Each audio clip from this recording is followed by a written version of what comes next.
Okay, good evening. Good evening. Welcome to this August 5th, 2024 meeting of the Norfolk City Council. I will call the meeting to order and call your attention to the Open Meetings Act posted here in the council chambers. If you now please join me in rising for a moment of silence and the Pledge of Allegiance.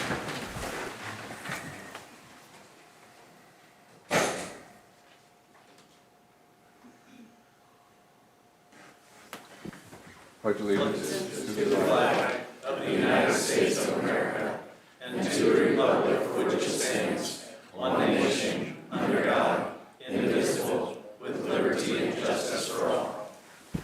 Thank you. Roll call, please. Branquist. Here. Arns. Here. Webb. Here. McCarthy. Here. Murin. Here. Snorton. Here. Clausen. Here. Hildebrand. Here. Okay, with that, I would look for a motion to approve the consent agenda. Your Honor, I will be abstaining from this vote. Mr. Mayor, I will be as well.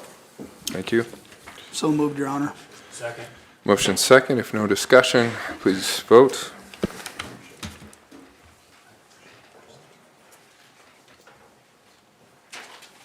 Voting in the affirmative, Branquist, Webb, Murin, Snorton, Clausen. Abstaining, McCarthy and Hildebrand. Motion carries. Item 6 would look for a motion to approve the full agenda. So moved. Second. Motion second. If no discussion, please vote.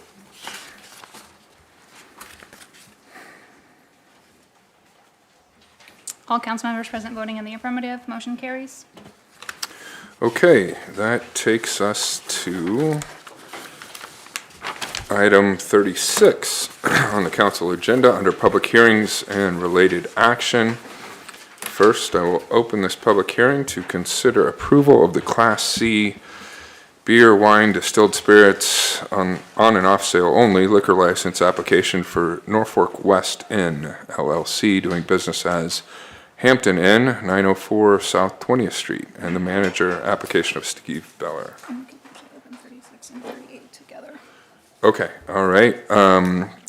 Since they are related, we will also at the same time open the public hearings on items 37 and 38 as well.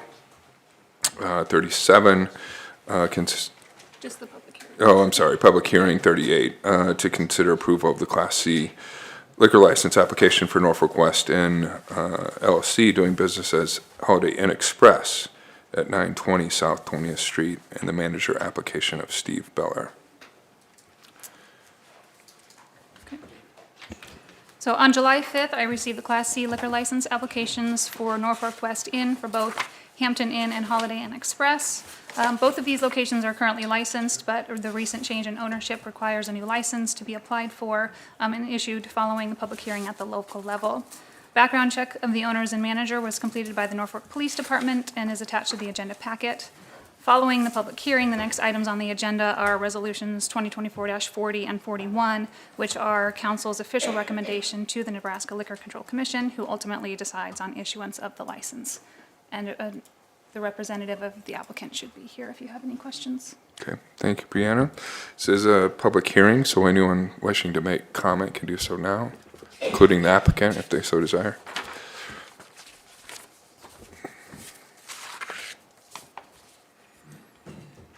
Okay, hearing no discussion, I will close the hearings on items 36 and 38 and move to item 37. Would look for a motion to consider approval resolution number 2024-40 of the Class C liquor license application for Norfolk West Inn LLC, doing business as Hampton Inn, and the manager application of Steve Beller. I'll offer for consideration the approval of resolution 2024-40. Second. Motion and second. Any discussion on this, council? Hearing none, please vote. All council members present voting in the affirmative, resolution 2024-40 is adopted. Moves us to item 39. I would entertain a motion to consider approval of resolution number 2024-41 of the Class C liquor license application for Norfolk West Inn, doing business as Holiday Inn Express, and the manager application of Steve Beller. I'll make a motion for consideration of approval of resolution number 2024-41. Second. Motion second, any discussion on this? Hearing none, please vote. All council members present voting in the affirmative, Resolution 2024-41 is adopted. Item 40, we'll open this public hearing to consider approval of the Class D beer, wine, spirits off sale only liquor license application for Fun Unlimited LLC doing business as Dual Stop Norfolk, 1100 Riverside Boulevard, and the manager application of Niraj Patel. This is very similar to the first two. I received this liquor license application on July 17th. And this location was previously licensed, but the new owners did not immediately apply for a new license when they first purchased the business. They are now looking to add liquor sales. So again, background check was completed by the Norfolk Police Department, and the following resolution, 2024-42, is your official recommendation to the Nebraska Liquor Control Commission. Thank you, Brianna. This is a public hearing. Anyone wishing to make comment can do so. Okay, hearing no discussion, I will close the hearing and move to item 41. Entertain a motion to consider approval of resolution number 2024-42 of the Class D liquor license application for Fun Unlimited doing business as Dual Stop Norfolk and the manager application of Niraj Patel. I'll make a motion for consideration of approval of resolution number 2024-42. I'll second that. Motion second, any discussion? Hearing none, please vote.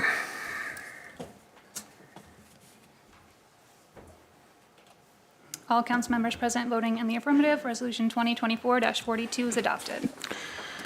Item 42, I'll open this public hearing to consider issuing general obligation flood control bonds in the aggregate principal amount not to exceed $1.45 million for the purpose of providing financing to pay certain costs for flood control improvements within the city.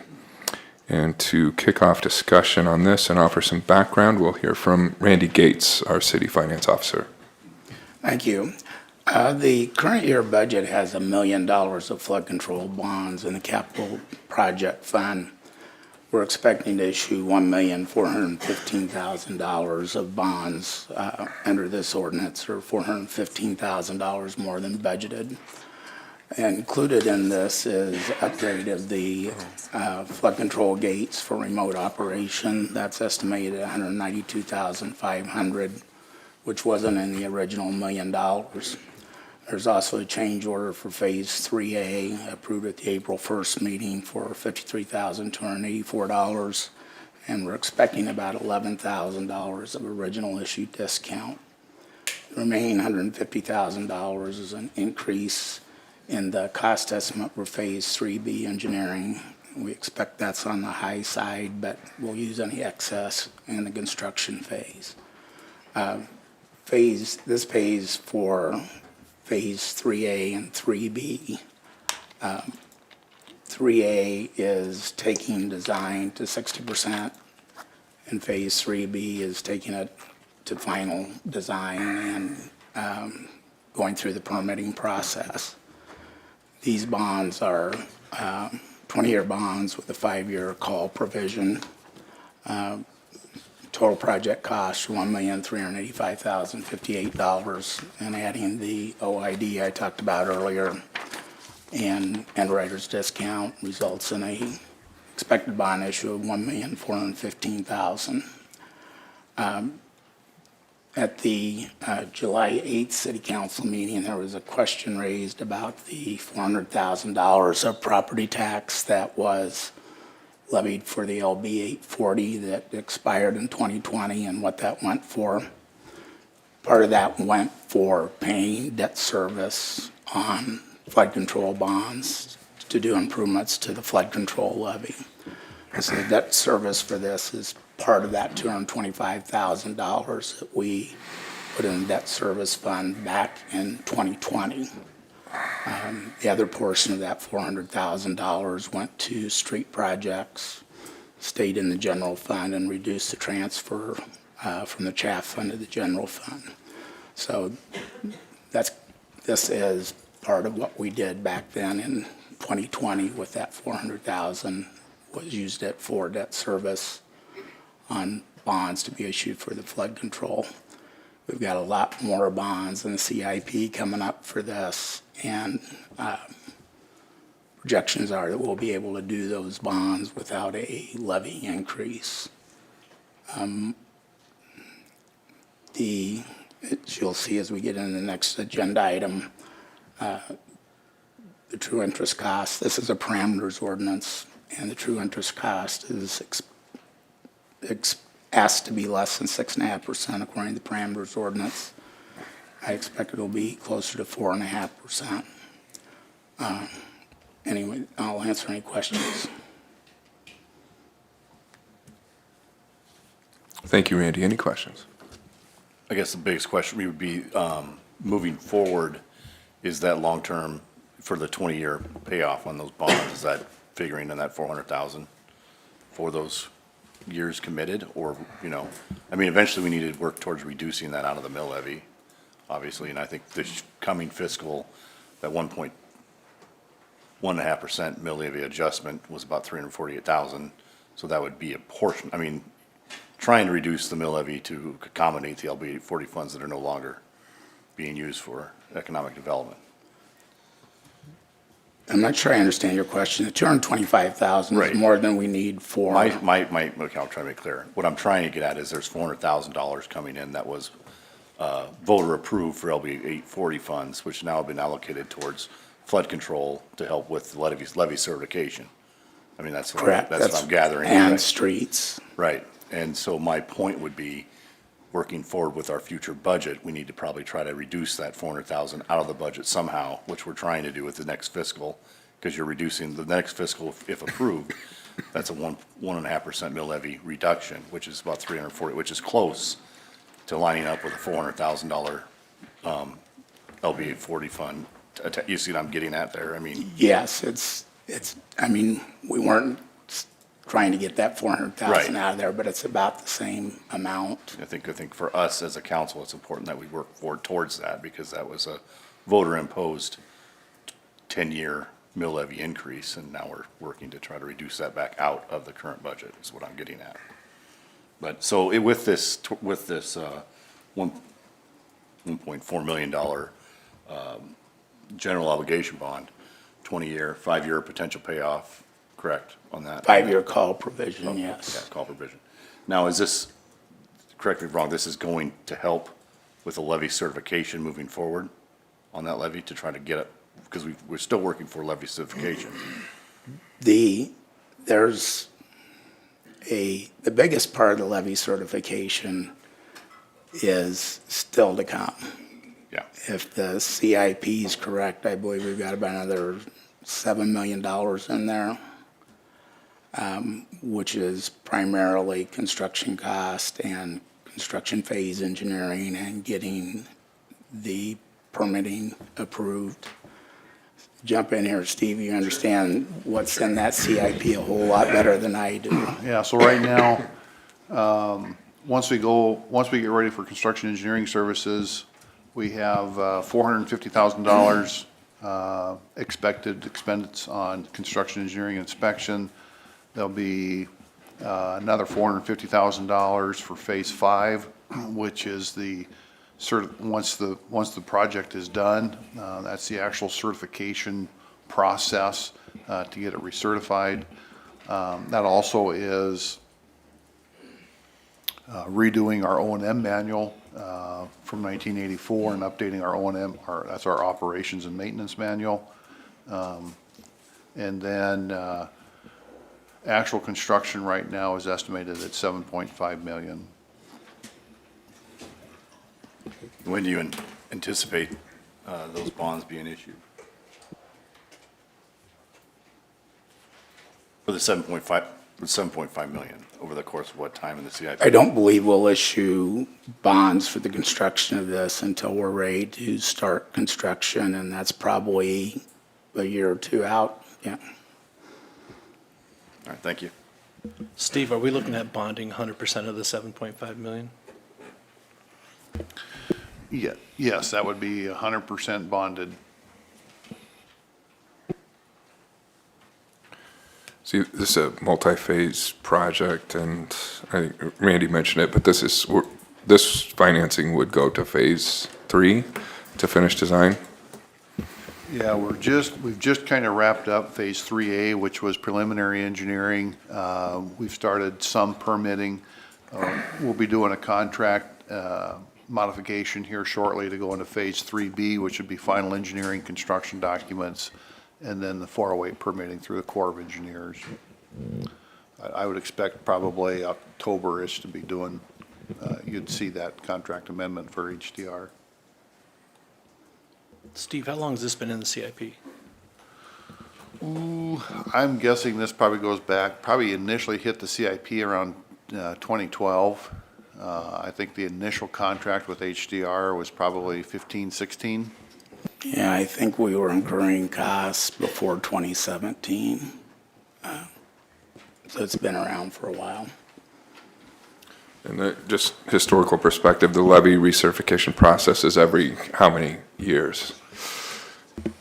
I would say roughly every 50 years, but it's driven by whenever they're going to remap and redo all the FEMA flood maps and all that for a specific area. But about every 50 years is probably in range. Yeah, okay, thank you. So this is a public hearing. Any other questions, council, for Randy or Steve? This is a public hearing. If anyone wishes to comment, they can do so now. Okay. Hearing no discussion, I'll close the hearing and move to item 43. We'll look for a motion to consider ordinance number 5890, authorizing issuance of general obligation flood control bonds in the principal amount not to exceed $1.45 million. I'll offer for consideration ordinance number 5890. Second. Motion second. Any further discussion, council, on this? Okay.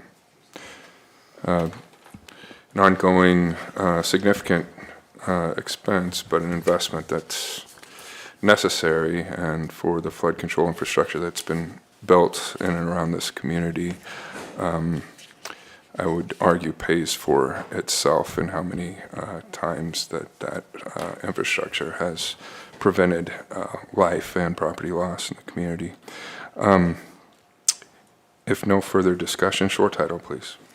An ordinance authorizing the issuance of general obligation flood control bonds of the city of Norfolk, Nebraska in the principal amount of not to exceed $1,450,000 for the purpose of paying the costs of constructing certain flood control improvements within the city, prescribing the form of said bonds, providing for the levy and collection of taxes to pay the same, authorizing the delivery of bonds to the purchaser, authorizing officers of the city to make arrangements for the sale of the bonds and to designate the final terms, rates, and maturity schedules for said bonds within stated parameters, and ordering the ordinance published in pamphlet form. Okay, with that, please vote.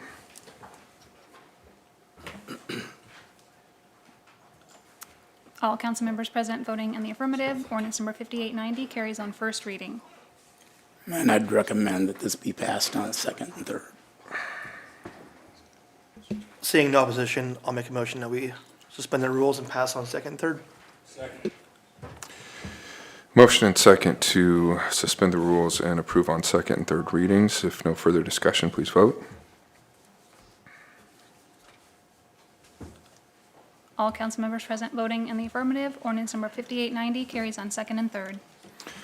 Okay, item 44. I will open this public hearing on an appeal filed by JMN Business Venture LLC regarding the denial of a conditional use permit to operate recreational vehicle and equipment sales and repair on property addressed as 1308 West Omaha Avenue. It's been a bit since we've had one of these appeals. There is a procedure involved, and I, by state law, need to read the rules and procedures for conducting the hearing. So bear with me for a minute here. Now that the hearing has been opened, we'll state that this hearing results from the appeal of the denial of a conditional use permit by the Planning Commission to JMN Business Venture LLC to operate recreational vehicle and equipment sales and repair at 1308 West Omaha Avenue. The appeal was filed by Mark Fitzgerald, attorney, on behalf of JMN Business Venture, LLC. This hearing shall be conducted informally. Each witness may present his or her testimony in narrative fashion and shall state his or her name and address and sign in prior to commencing his or her testimony for the record. This hearing will not be conducted using the strict rules of evidence, and the City Council may admit and give probative effect to evidence which possesses probative value, commonly accepted by reasonably prudent persons. All information presented must be relevant, and the evidence being considered by the City Council will be that which was considered by the Planning Commission at the May 21st, 2024 hearing. Elected officials may question any witness at any time during the proceeding.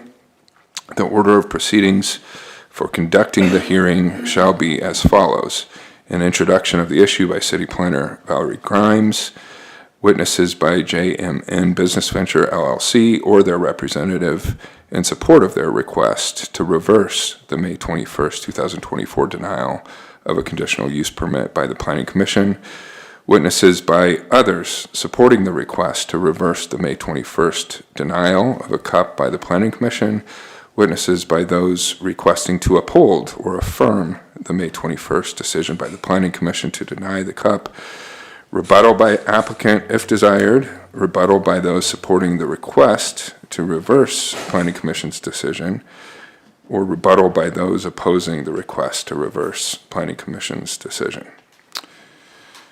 Then we close the hearing and ask for a motion from City Council to consider a resolution to affirm the action of the Planning Commission denying the CUP as version A, or to modify the action of the Planning Commission denying the CUP by writing a CUP including all conditions as version B.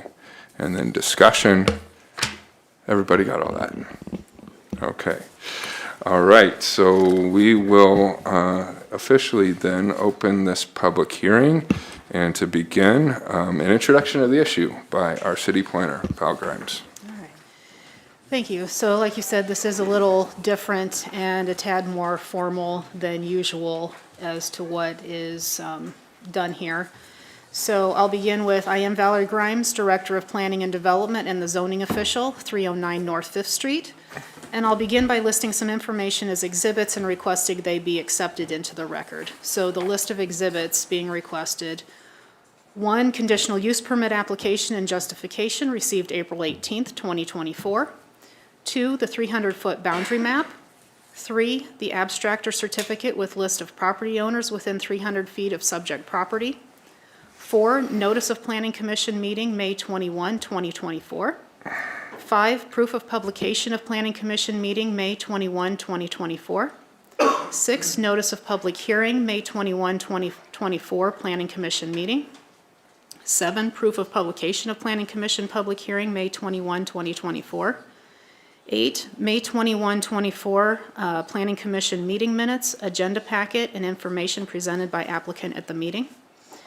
9, letter to applicant from myself dated May 21, 2024, providing confirmation of the Planning Commission denial of the request, conditional use permit, and information of the appeal process. 10, appeal of the conditional use permit denial received May 22nd, 2024. 11, notice of City Council meeting, August 5th, 2024. 12, proof of publication of City Council meeting, August 5th, 2024. 13, notice of public hearing, August 5th, 2024, City Council meeting. And finally, 14, proof of publication of City Council public hearing, August 5th, 2024. Would you accept these? All right, thank you. All right. Okay. Val, any further background on the Planning Commission proceeding itself, the nature of the request, or any other commentary useful to the public or the council prior to asking for witnesses? Yeah, I'll try to go through just somewhat generally what is a CUP, how do we do it, and kind of what happened, and what the options are before you tonight. So as an introduction, I'll give some basic information on conditional use permits. That's a mouthful, so I'm just going to call them CUPs from now on, and their process. So when a CUP is requested by an applicant, the question is the requested use appropriate for the specific piece of property put forth to the Planning Commission at a public hearing? Then the Planning Commission may deny it or approve it by writing the CUP with conditions and approving it. For either decision of the Planning Commission, there's a 15-day period in which anyone may submit an appeal of the Planning Commission's decision to the City Council for a public hearing. So that's what brings us here today on this item, that Planning Commission denied on a unanimous vote the use of a recreational vehicle sales and repair on the specific property location of 1308 West Omaha Avenue. The code says that during the appeal, the City Council may affirm, reverse, or modify the decision of the Planning Commission. Being the Planning Commission denied the CUP, there are two options for resolution, because essentially the reverse and modify would be the same thing.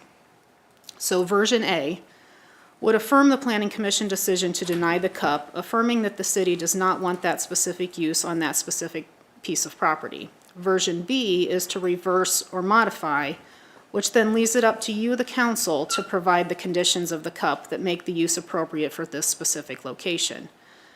I have tried to put a couple standard conditions in version B, and then blanks for others as you desire to insert them. If you choose this route, I can try to track the conditions, repeat them back to you tonight, and you vote on it tonight. Or you can provide the conditions, which will then be written up in a clean form and brought back to you at the next council meeting for you to vote. So if you wanted that second one, you would vote to table and send it back to staff to write that cleaned up CUP to be brought back to you at the next meeting. That second way is how we generally do it at Planning Commission, but it's up to you if you want to vote for approval or denial tonight. And just so Danny, the city attorney, is not here tonight, but she wanted to say too that the appeal will essentially have city council looking at the evidence presented to the Planning Commission and decide if they agree or disagree with the result. What was included in the council packet for tonight is what was shown at Planning Commission.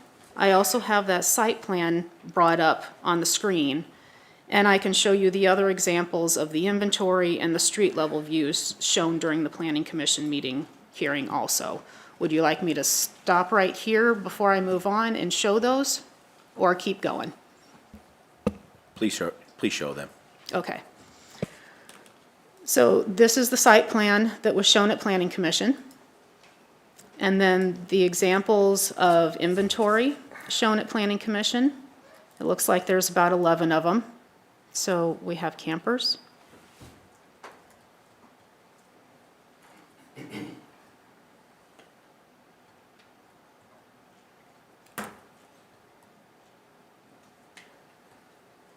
Some trailers.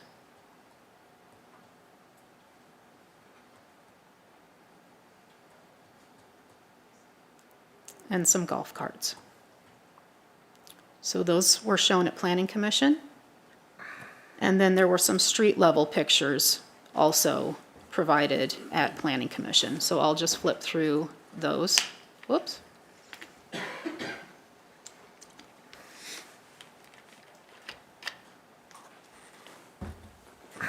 So this is what the existing site looks like today.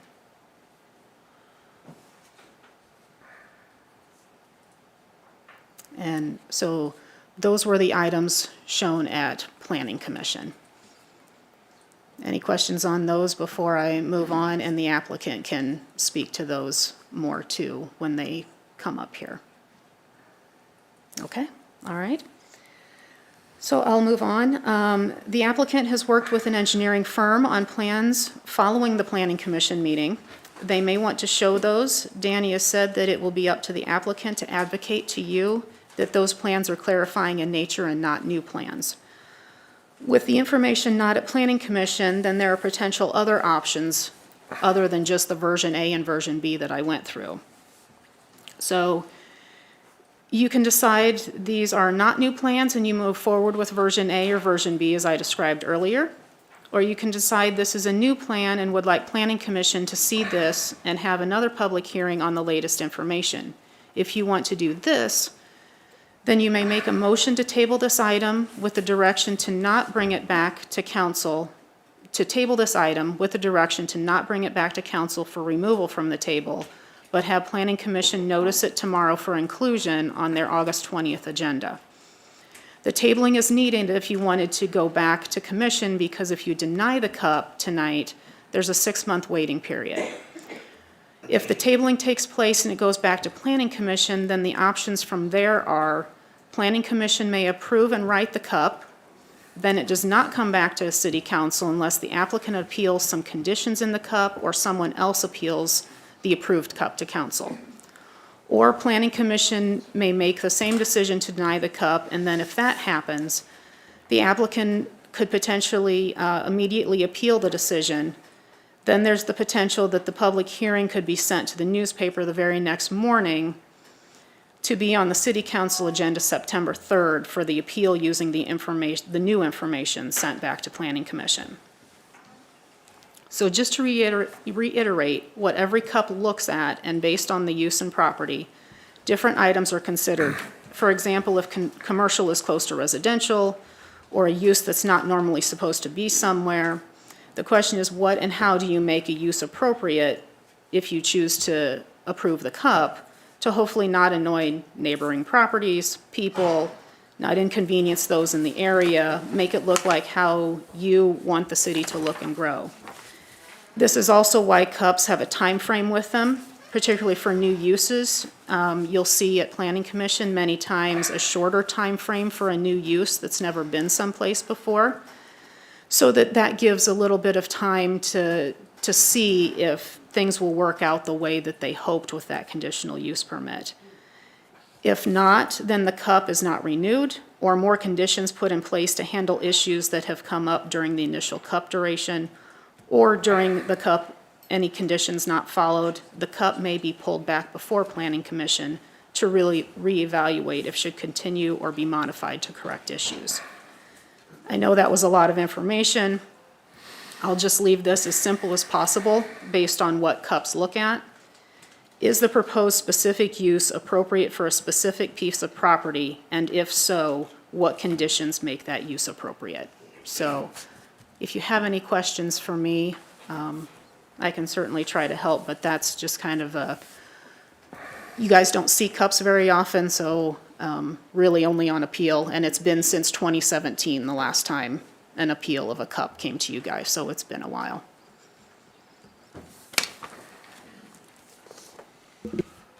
Val, can you state why the Planning Commission denied them? So they had some concerns. Let me see if I can find where I put those.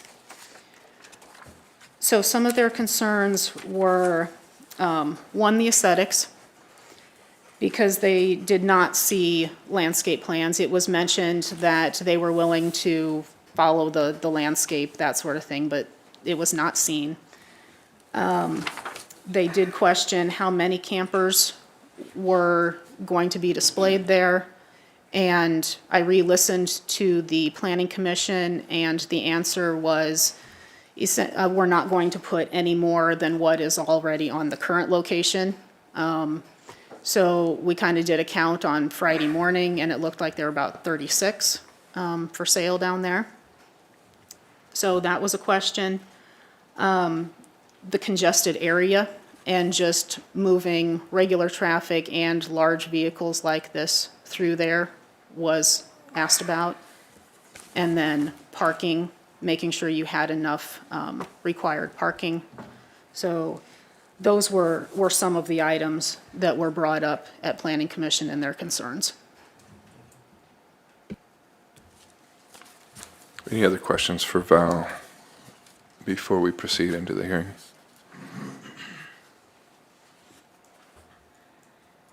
Okay, thank you, Val. Now we will call for witnesses by JMN.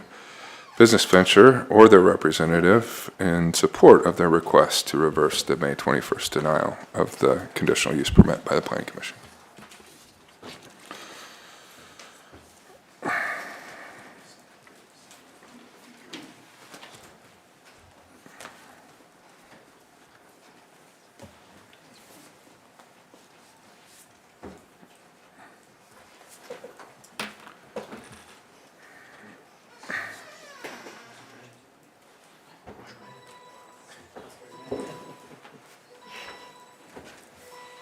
Thanks.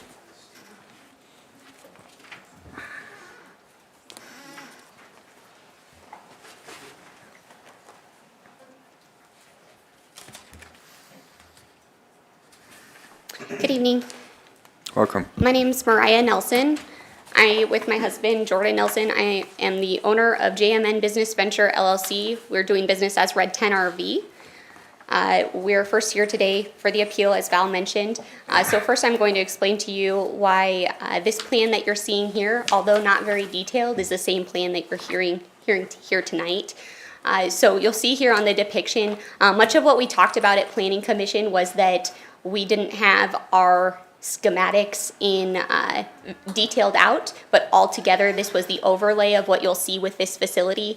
We talked about at Planning Commission that part of the facility would be tore down for rebuild, for the remodel. We also talked about that the tin building on the west side would be removed. We talked about how the RVs would be displayed in that south corner of the property. So altogether, what you're viewing here is a very undetailed layout that is exactly what we're showing you here again tonight. However, we've put the proper measurements in the same general areas, as well as we have presentations of diagrams that show information to combat the congestion concern that we heard at Planning Commission, such as traffic flow. They were concerned about congestion, as Val had mentioned. They were also concerned about the landscaping. And so although I had mentioned at the Planning Commission that we will do whatever is necessary as far as landscaping, we've taken that a step further to physically show what is required in the highway corridor overlay district and how we have already agreed to at Planning Commission to meet those requirements.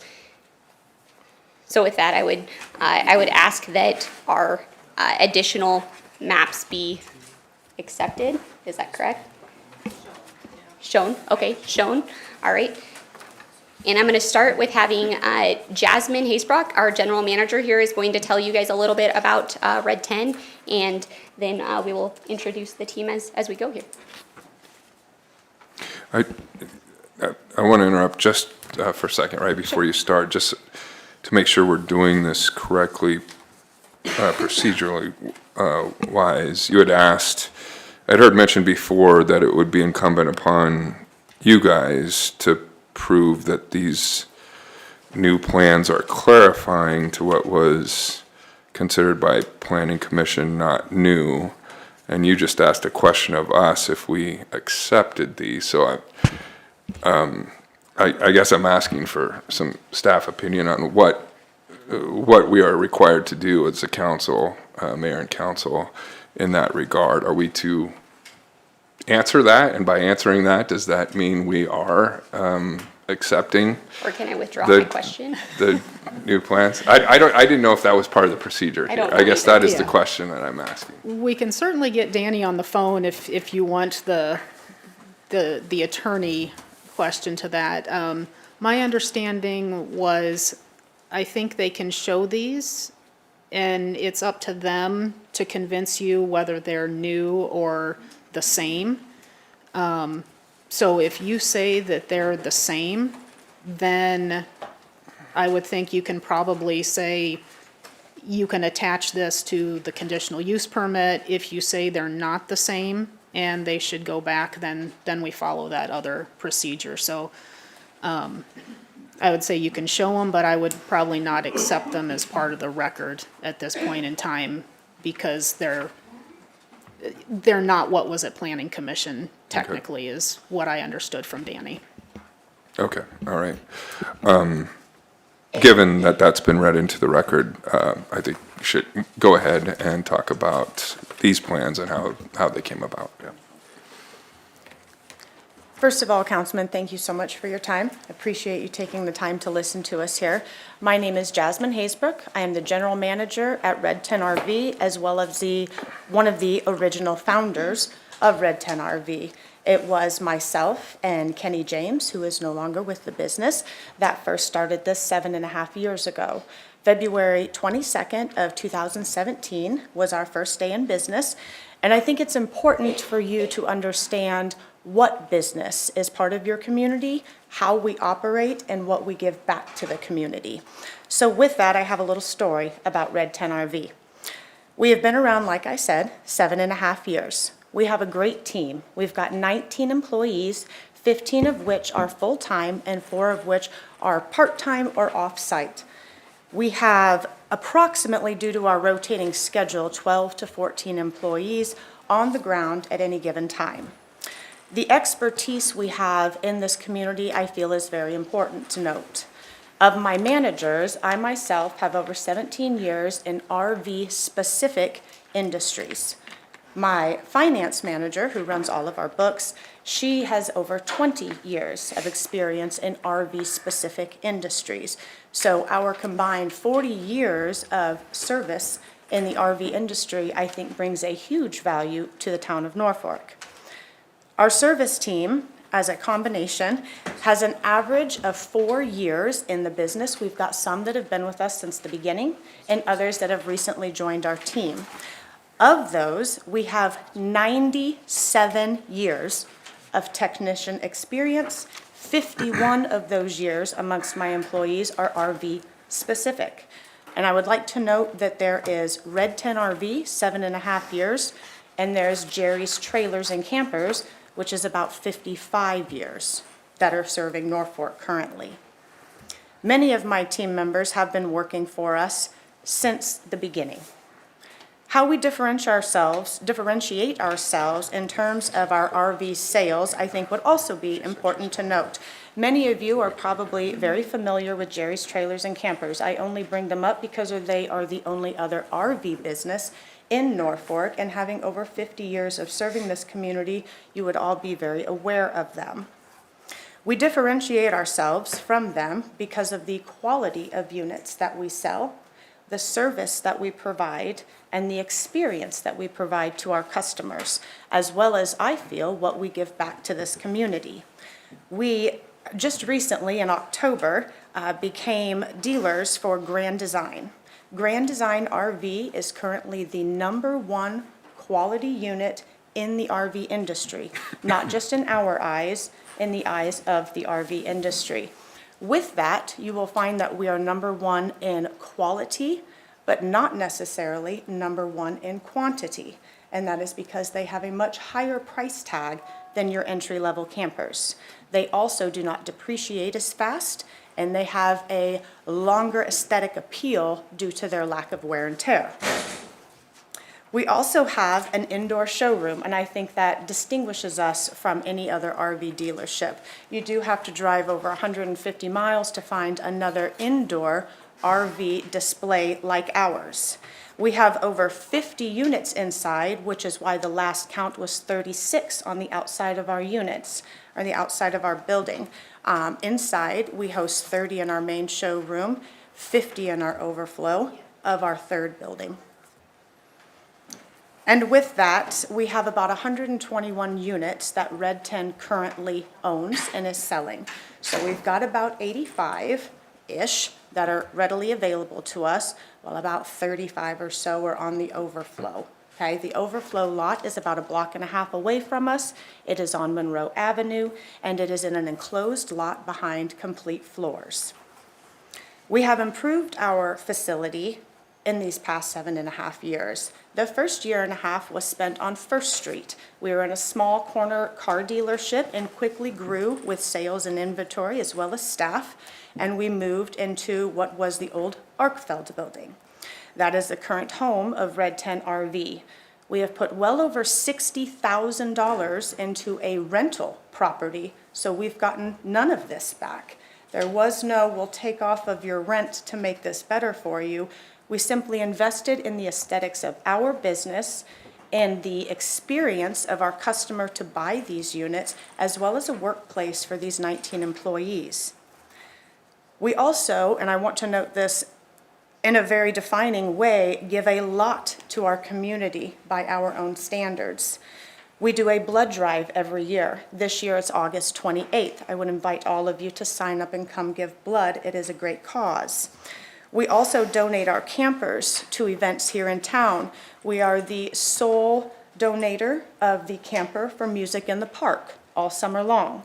We also donate, and it is my understanding by talking to the Fair Board, there are no other county fairs in this area that request and get donations from their local businesses in the way of housing for the Fair Board. This year we provided 5 campers for our Fair Board, as well as the camper used for the entertainment at the Madison County Fair.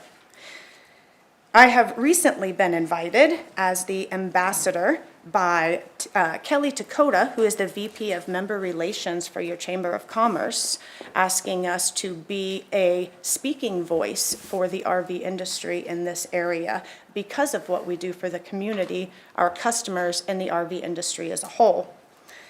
And as far as donations are given, our pride and joy, if you've not heard of it before, is the camper crawl.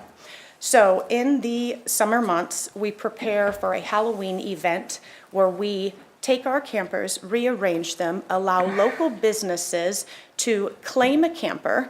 Their donation for being part of our event is to donate 2 bags of dog food or cat litter to the Northeast Nebraska Animal Shelter. Last year, we donated 112 bags of food to our local pet shelter. And we had over 1,100 Norfolk citizens come through and get candy as well as a great experience in an indoor, safe environment. I feel we give to our community from our hearts, and we will continue to do so regardless of the council's decision tonight. We want to stay part of Norfolk. We want to be able to give to Norfolk. And most of all, we want to live, learn, and grow in Norfolk. It is important to us to love our city, so we recently started a campaign for our individuals that we sign up for a quarterly event where we give back to our community. We will be packing meals for Mercy Meals in this upcoming quarter. I would urge you to consider also the time spent from our customers. It's not just us giving to the community, but the amount of people that we draw to your community. It's important to note that a customer doesn't just come in, buy a camper, and leave with a camper. This is quite the process.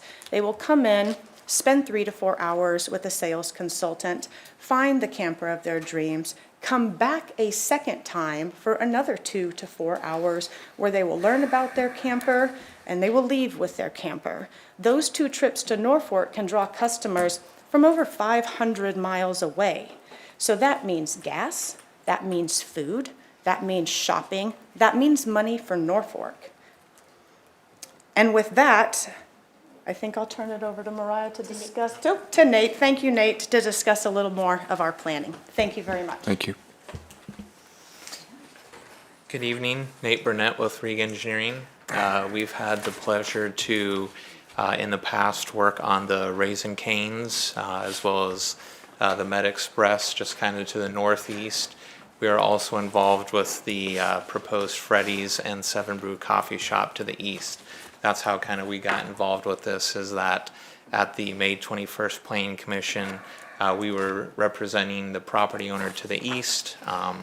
With a change of zone there, actually we were requesting a zone change from I-1 to commercial. The property before you tonight is zoned I-1, and so we had the opportunity to kind of hear what was at that meeting. As Val had mentioned, there was kind of 3 main discussion points. One is in regards to traffic flow through that site. And back in 2016 and 2017, when we were working on the Raisin Canes, Riga was a part of I guess, the engineering and the surveying that put into place access easements through multiple properties. I know, Val, if you could show that aerial that you had shown previously. So on this exhibit, you can see the white dashed lines. Those were the access easements that were requested previously that connect basically kind of the mall property, the Raising Cane's, as well to the access road to the south. And so in terms of traffic flow, these access easements have been dedicated, they have been filed, they cannot be changed. And so it is important to note that, as you can see on this exhibit, as you can see on the exhibits that we are showing you tonight, the campers, the trailers are either to the southwest of that easement or just slightly to the north. And so I guess that is one point here, is that those access easements cannot be restricted. So as part of our plan, as part of the plan that was presented at Planning Commission, we're showing the same thing. We're showing that that access easement is not going to be restricted.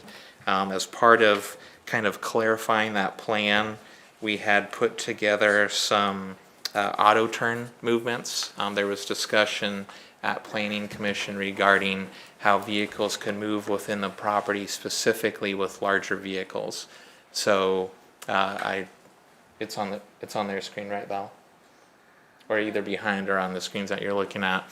We've shown how a vehicle could get into the proposed addition on the east side of the building. That would be where servicing would be. And so you can see that we've shown here what's up on the screen currently is the ability with the service to go through the building, as well as I think on the previous exhibit, or one of the exhibits, the ability to get into the south side of that proposed addition. So in regards to traffic flow, we believe that we've clarified that with these auto turn movements, that we are not going to be inhibiting any adjacent properties, that we are not going to inhibit the access easements that have been filed and recorded and are there to protect access between these properties. The second point that had gotten brought up at Planning Commission was regarding parking requirements. There's two main primary parking requirements for this use. There is the actual employee count, as well as there is a requirement for one stall for every 2,000 square feet of vehicle display. And so I guess kind of, that argument of existing plan, current plan, clarifying, as part of this, we've clarified that the proposed 16 employees, as well as the area that is on the screen for RV sales, calculates 28 stalls for parking. And as shown, we are showing that we meet that requirement of 28 stalls. So that from a pure engineering standpoint, there's a requirement, we've met the requirement. The third item that was mentioned at Planning Commission and has been a discussion point is in regards to landscaping, specifically the requirements of the highway corridor overlay. That plan, I think, is suffice to say, was unfinished at Planning Commission, and as Mariah and Red 10 have mentioned, that they would comply with the requirements for landscaping regarding the highway corridor overlay. Riga has put together a plan regarding showing the landscaping. As part of that, I-1 zoning in Norfolk requires 90% maximum impervious coverage. So impervious coverage would be your building, your concrete paving. In order to meet those requirements, we've actually shown tearing out pavement. So on the south side, there's about 10 feet of existing pavement that would be removed north. Landscaping, including shrubs, trees would be planted there, as well as increased landscaping on both the west and kind of east side of the parcel. in regards to aesthetics of this, we've had some additional renderings completed. I don't know if you can go to those, Val. And so one of the things that, as you can kind of see on this plan that's currently up, is having the car dealership now go away on that northwest corner of Highway 75 and Highway 81. We've been able to kind of show that there's going to be a layering. So you're going to have your landscaping from the Freddy's. You're going to have landscaping from the Seven Brew. You're also going to have that frontage road. And so from, say, perspective A, as you can see, if you're at that intersection and as you look northwest to our site, the visibility of the actual vehicles or trailers with the proposed landscaping is fairly minimal. So I don't know if you could go to that exhibit. So here's that exhibit. If you're looking at the existing building, you can see again that layering, and that I think is one thing that having Riga work on the existing or the proposed Freddy's and Seven Brew, that's the landscaping that we're showing on those plans as part of the highway corridor overlay, and then as well as what's being presented before you tonight. If you go to the next page there, this would be looking from the southwest of the site back into the site, again having that enhanced landscaping, meeting the code requirements for I-1 zoning. You can see that with the additional trees, with the shrubs being proposed, that a vast majority of what's already there plus the new landscaping is kind of covering or screening, might be a better word, the proposed vehicles. And then the last kind of exhibit there is looking from the south north into that existing property. And so you can see that with that combination of what's currently there as well as what's being proposed, you have a very good quality screen. And so from that perspective, we believe that the aesthetics are significantly improved for this site over what's there currently. And I think also if you flip, let's see, I don't know that it made it in the presentation that's up on the screen, but in the packet, there are some pictures of what, so if you kind of compare this perspective that's up on the screen, what's in the packet kind of in the latter part, you can see what's there today, and you can see that with those RVs parked out there today, you're already starting to see that screening.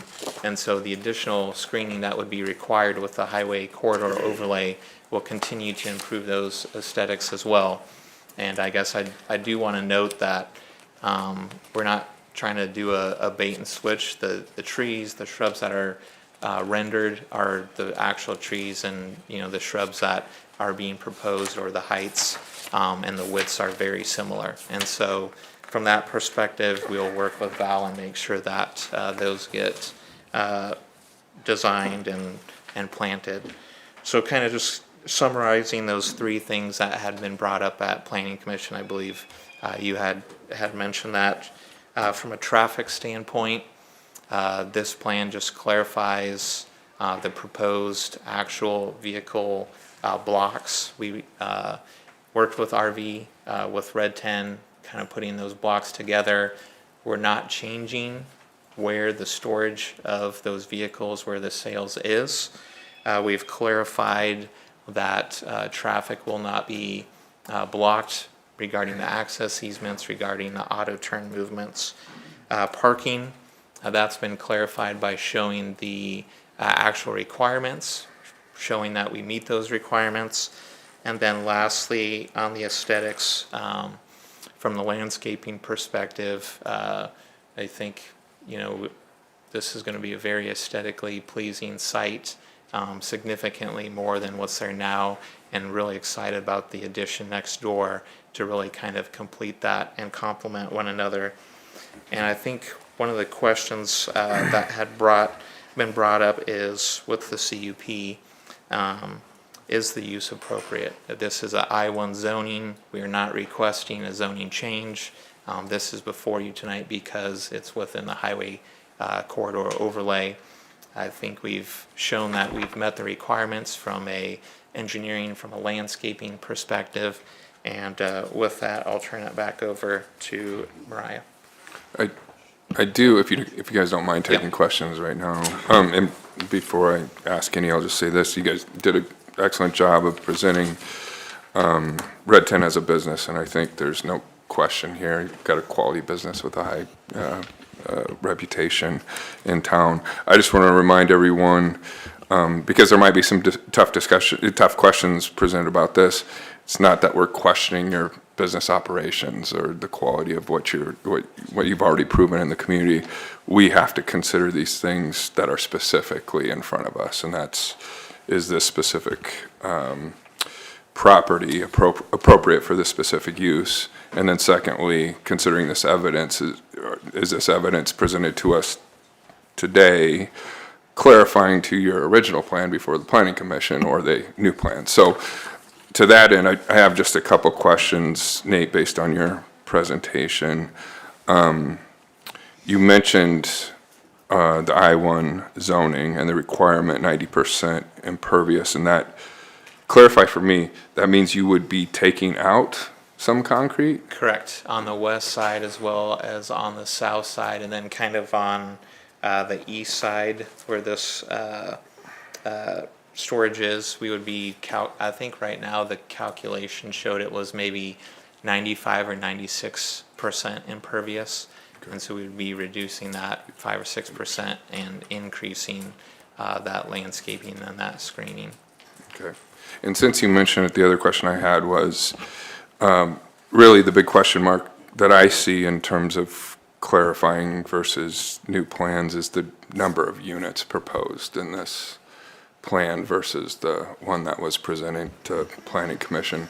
It Sure. seems to me that there's significantly more units proposed for storage here in this plan versus the Planning Commission. I guess just to kind of answer that a little bit, obviously I'm an engineer and they can chime in here, but I guess in terms of units versus areas, I guess in my mind, in terms of, is this the same plan or not?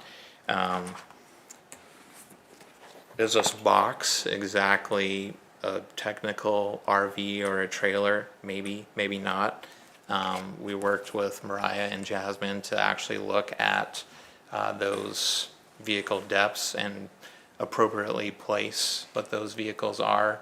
I think in terms of if you look at the areas, we are not changing the areas that we're requesting RV sales at. It's either in front of the building on the south side or in that southwest corner.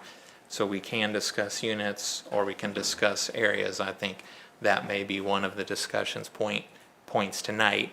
From our perspective, what was shown at Planning Commission, whether it's a box, whether it's now an actual clarifying that 44-foot camper or trailer, the actual area that has and was proposed and is before you tonight is the same areas for sales.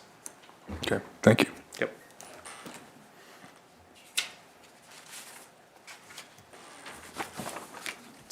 To add to what Nate covered as well, in much of the discussion at Planning Commission, we did discuss that the areas demonstrated were just an idea of where camper storage would happen. The Planning Commission meeting is all recorded, and you can certainly go back and much of what was presented there that night was not so much images but more discussion. And in that discussion, the discussion was had that we're just showing the general area of to where we were storing the campers. There was never a presentation of the 28 or 32 or whatever being the number of campers there, just to help clarify that answer. I also wanted to bring up the highway corridor, as that is the the highway corridor overlay district. I have a copy here in the pamphlet if you want to flip to it. As Val had mentioned earlier tonight, the biggest question is, does this business use fit the property, just like you said, Mr. Mayor?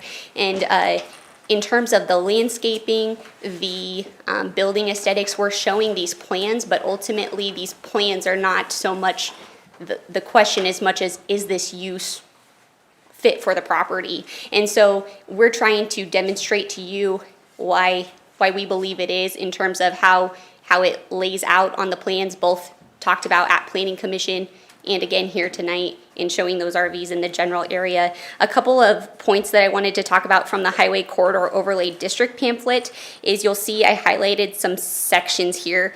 Flipping to the back page, in terms of our facility plan, we actually are we have some exemptions due to the amount of reconstruction we would be doing. And in terms of all of this landscaping that is being proposed, and we have agreed to satisfy city requirements, the overlay requirements, is all just to add to our willingness to why we are so fit to do RV sales and servicing here. We want this to be, just as Jasmine had mentioned before, the best damn looking property around, honestly.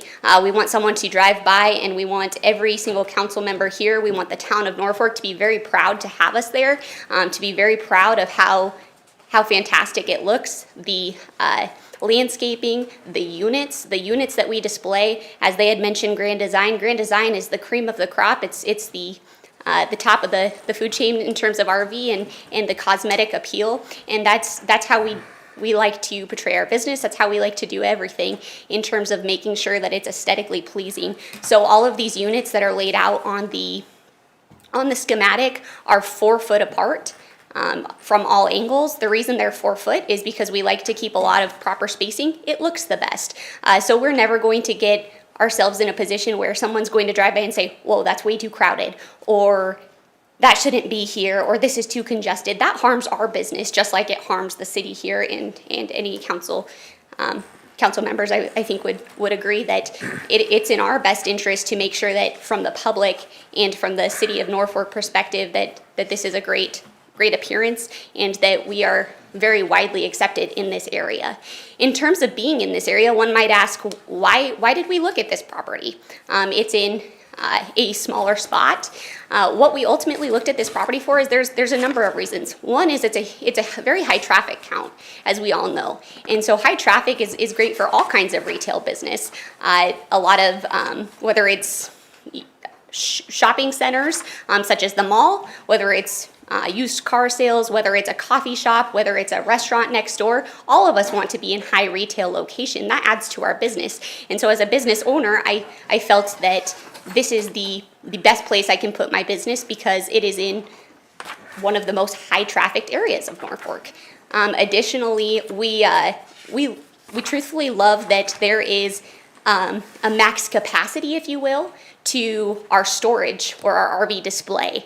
The reason being is because we're always monitoring inventory levels. And many of you as business owners know that. We're constantly trying to weigh the demand versus the amount of inventory that we can healthily stock without paying so much in interest and insurance that it just doesn't make sense for our business anymore. And so it's really nice that this facility pretty much so caps us in terms of what we can do in terms of RV sales and display, because it's going to ensure that we only have a roughly 3-month supply versus having a 12-month supply, which might truthfully be very harmful to our business. Additionally, we've had a Sioux City sales lot location the last 2 years here at Red 10. And at that Sioux City sales lot location, we had 20 to 25 units typically there on a general day and time. We really, it was variable based on demand. So at the start of the season, we'll get a little bit heavier, and then throughout the season, it kind of dwindles down. But we were constantly rotating those units based on demand, based on what customers are asking for, so that we can meet the demand of that customer and service them accordingly. And I think of this location very much similarly, not in terms of that total units being that we had at the mall there, but in terms of this being a sales display facility essentially. So we're willing to house roughly a 3-month supply of inventory there to help keep our inventory flows in check, but it still allows us to display our premium product and get it in the eyes of consumers in the most high-trafficked area of Norfolk. With that, I also want to add that on the interior of the showroom, you'll see, flipping through your packets, we have some interior pictures. Jasmine mentioned that we have always prided ourselves on the interior showroom, and to that extent, it was very important to us that we found a space here in Norfolk that allowed us to keep an interior showroom display. That means that if you're looking to buy an RV in the middle of winter and it's freezing cold out, come into our indoor showroom and we can keep you warm and still keep you comfortable and show you all that the RV business and camping has to offer. Also in the same fashion, in the heat of the summer, we can keep you in a nice air-conditioned facility. And this facility does offer us what we have similarly at our current location, where we have an indoor showroom as well. You may be asking, why are we moving? Why are we looking to move? Your location works great. Truthfully, where we're at with that is that when we purchased the business from Kenny in October, we knew that a condition of that business purchase was that they have an expiring lease agreement, and they have always been in a leased facility of which the terms aren't very favorable, and it expires at the end of September. And so we knew in acquiring the business in October that we had to find a place that we believe a great location to continue the great legacy of Red 10 RV at. And with that, that's why we sought purchase of this facility. We looked at a couple of different places to purchase in town, and we felt that this facility by far offered the most of what we were looking for, and especially in the high trafficked location that it is. And so we knew that I failed to truthfully do all of my due diligence. I'm not an expert purchaser by any means, but we purchased this property, and I ensured that the underlying zoning approved RV sales and servicing, which it did. It's commercial. I said, Mr. Shear, is it commercial property? You bet. All right. Okay, we're good to go. Well, I failed to learn until about a week prior to closing that the Highway Corridor Overlay District was passed in 2022, which then restricted that use. And so then I called up Mr. Shear essentially and said, okay, we got a problem here. We can't do RV sales and servicing, which was our reason for the purchase. And ultimately he kind of said, well, I've had 2 failed closings on this place, not that had to do with us, but for various reasons. And you're going to lose your chance, essentially. And we felt that this is the best location for Red 10 RV and for the future of Red 10. And so we said, okay, we're going to close and we're going to go to the conditional use permit hearing as is necessary to obtain the conditional use so that we can continue the great business that we have here in Norfolk at this location. And so that's ultimately why we're here today. Despite any renderings or landscaping, we're showing you our best foot forward, and this is exactly what we intend to do. I know that Nate covered the easement areas, in that you can have absolute assurance that we will only park campers in the areas displayed on both this plan and the first plan that you first saw tonight. It's the same areas, and you don't have to worry about any kind of traffic congestion so much, in that the easement areas do not allow for parking. And so I did also include in this packet just a copy of that easement agreement that clearly states and stays with the property throughout all ownership that there is no parking in that area. We also will display signage on the property, to let our customers know where they should and should not park. And so customer parking signage will be displayed on the north-south it's the east side on the north-south driveway, and then also customer parking is on the east side of the northeast side as well. So there will be customer parking signage there. There will also be big no parking signs on the easement area. So Another point I wanted to mention is just sales tax revenue generation that our business provides the community in the area. So we're currently pacing this year in our first year of ownership to do $15 million in total annual sales. Of that $15 million, nearly 75% is in Madison County. The city gets 1.5% of Norfolk sales. I am not 100% certain on how that translates from Madison County to Norfolk, but I think we all can agree that Norfolk encompasses a big part of Madison County. And so with that, we're looking at roughly $169,000 in total sales tax revenue generation, which is strong and healthy for our first year of ownership. We brought in new lines, as Jasmine had mentioned, being the Grand Design, the Premium, the more expensive unit. So we look for sales to climb all into the future. We're very determined to grow the business. I also wanted to share other reasons why I believe you should allow RVs in the area. First, enclosed cargo trailers are just to the east of the same intersection. There's also manufacturing across the street. There's more outside trailer sales located just across the street. Auto dealerships less than a half-mile away, and it's the most high-trafficked area. So my question would be, what business would not want to be displayed in this area, right? I think that's... With that, I'm going to turn it over to my husband, Jordan Nelson, to go over a couple more facts, unless you guys have any questions. Go ahead.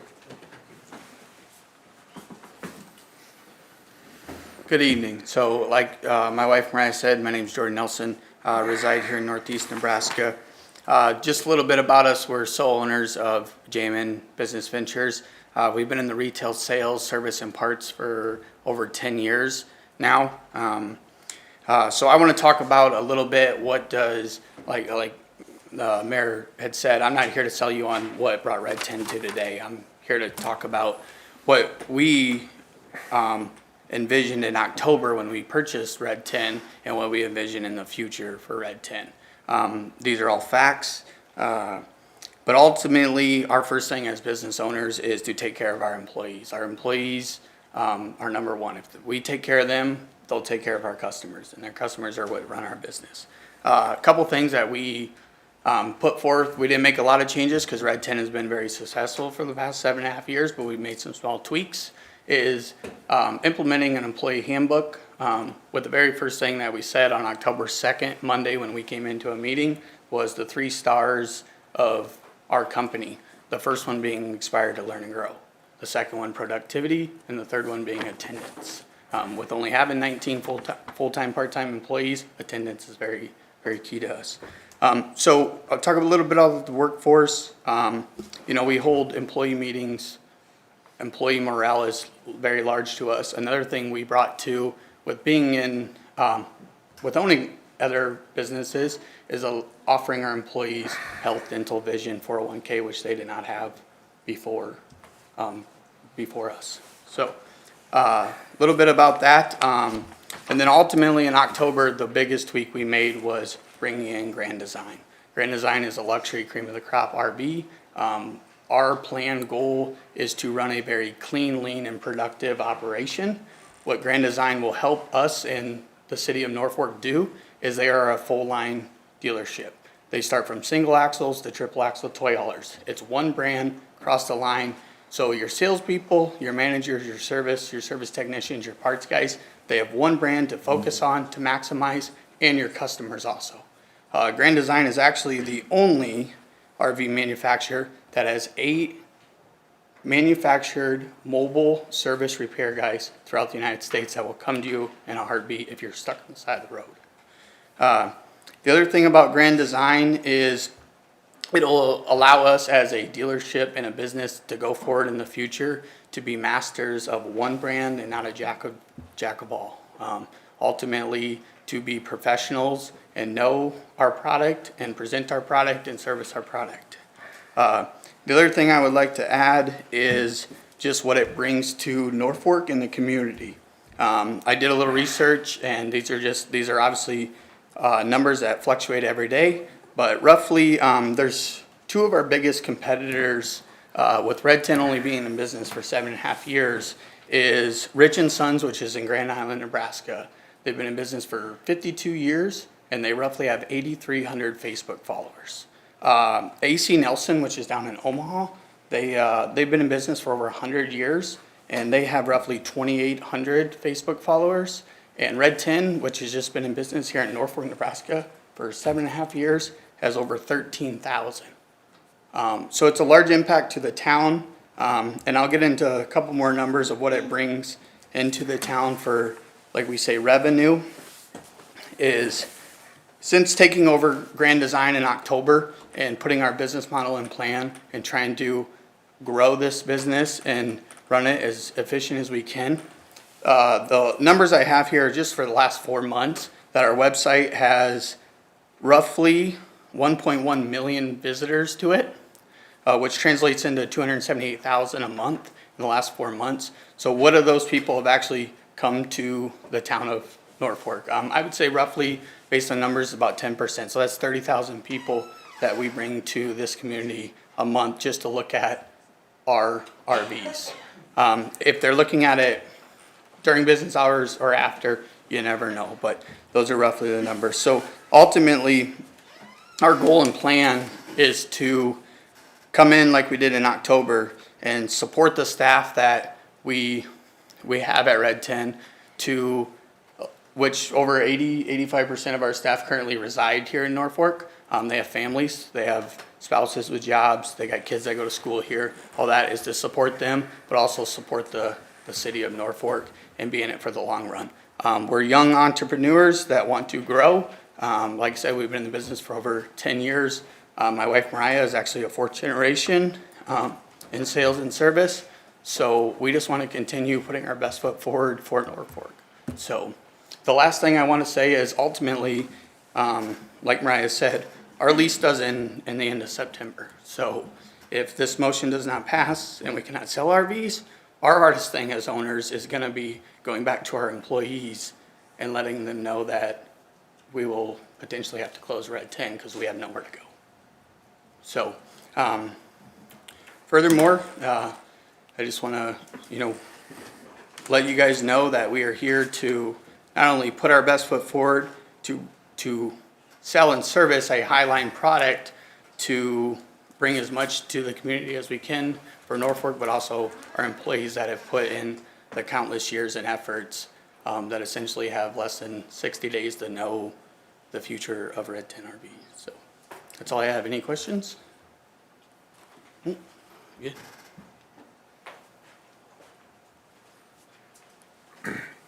All right, I was going to come back up here and address some of these number concerns that we have. So I want to draw attention to the map that's on the board, or the rendition rather, compared to what we had originally proposed at the Planning Commission. I believe, and I don't have that right in front of me, do we know where the original one is? I think it shows something like 12, 13 units. There we go, appreciate it. So on this map, as you can see with the overlay of what we're looking here, those boxes are wildly out of proportion. We more or less meant to show you that we intended to fill, to the best of our ability, these particular areas presented. And in this, as opposed to what's in front of you now with 52 units, the only difference is the accuracy in size and the placement of these units. So we do have a lot of customers comment to us, so I want to bring this as well as a fact. When we tell customers how many units per month we sell, it is eye-opening. We sell an average of 30 to 40 units per month, not 30 to 40 units per year. What we show on this map is no more than a month and a half worth of inventory, which is important in the cyclical inventory and the way we order our units from date of order. The manufacturing is 6 to 8 weeks minimum. This is not including COVID numbers, which are 3 to 4 months before we could get our units. So 6 to 8 weeks, then another 4 weeks of it getting out of the factory and ready to be brought to us. So we're on a 90-day cycle between order and showing up. This is Nebraska. We have about 6 good months of selling, and then our numbers will dwindle for our fall and then our winter. They do not dwindle to 0. They dwindle to 10 to 15 a month because we still have people on the ice, going where they're going, and a lot of what we call snowbirds who will go to the south.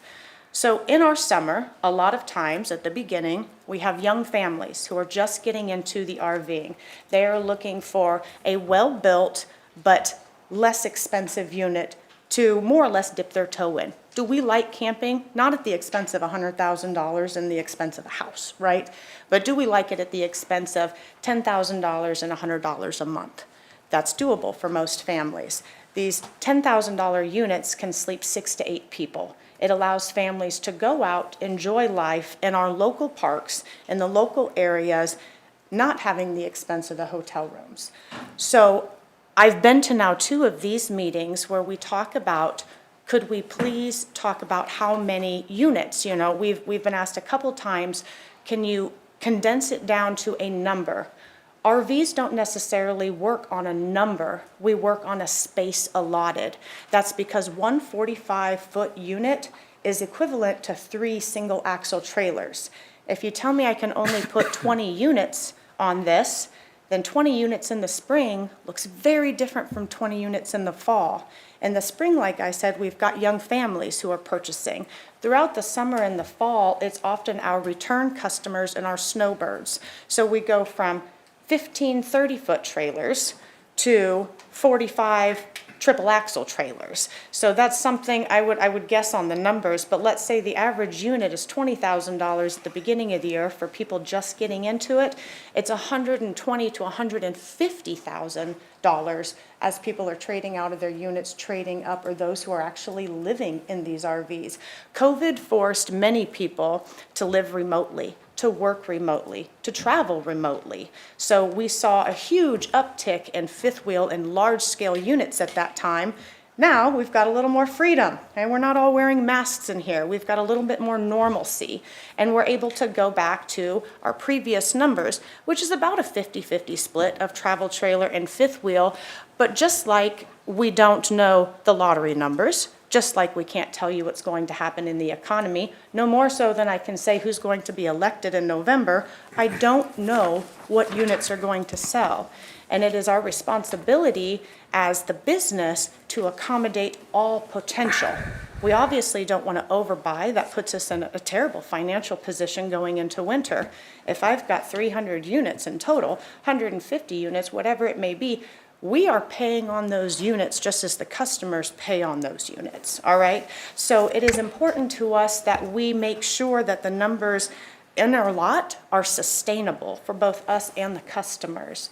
So with that, in addressing the numbers on the paper and perhaps why they were so different is, again, originally we meant to show you we're filling up this area. The exact same square footage here as was presented previously. The number within that, we will always try to put as many in an aesthetically pleasing way. If they're too close, we can't open the rooms. We can't show our campers. We can't sell our campers. So they won't be slammed together.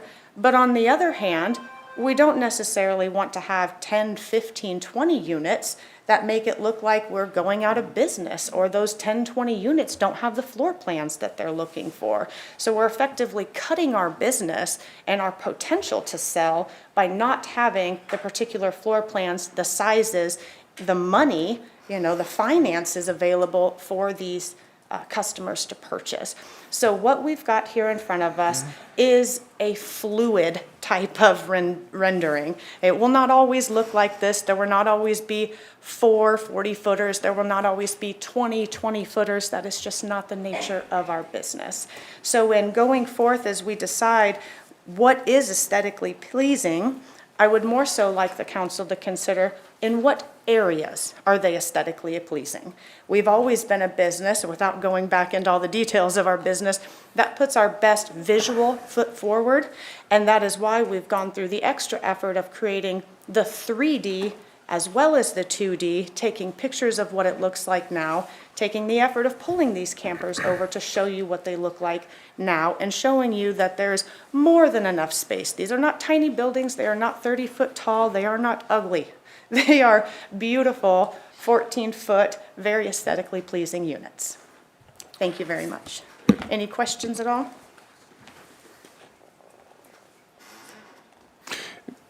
Just one to that end, the planning commission presentation looked like it included photos of other equipment sales, trailers and golf carts.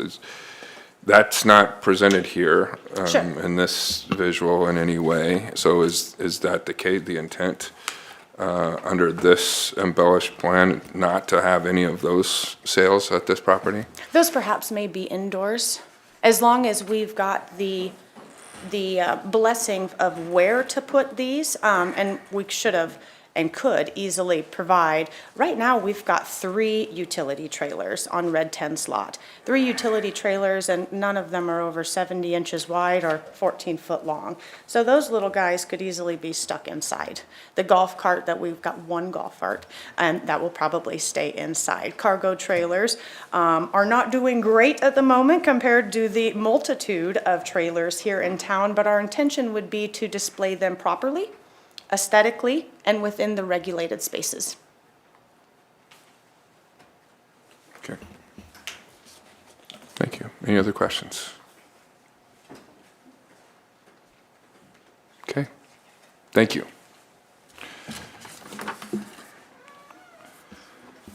All right. So the next group of witnesses will call forward. You guys can sit at this point. If there are questions from any of the council, yeah, we ask you to sign in if you didn't do that up front. But if any members of council have questions for you, as discussion continues, they can call you up. But the next group we would ask, if there are any, is witnesses by others supporting the request to reverse the May 21st denial of a conditional use permit by the Planning Commission.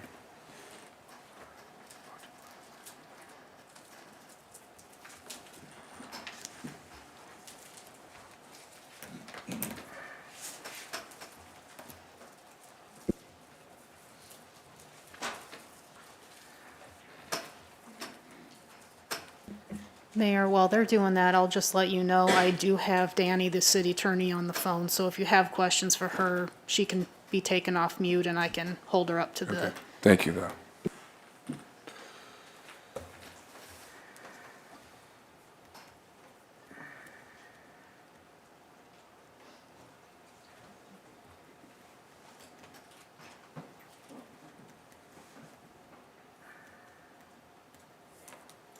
Jim McKenzie, 1412 Longhorn Drive.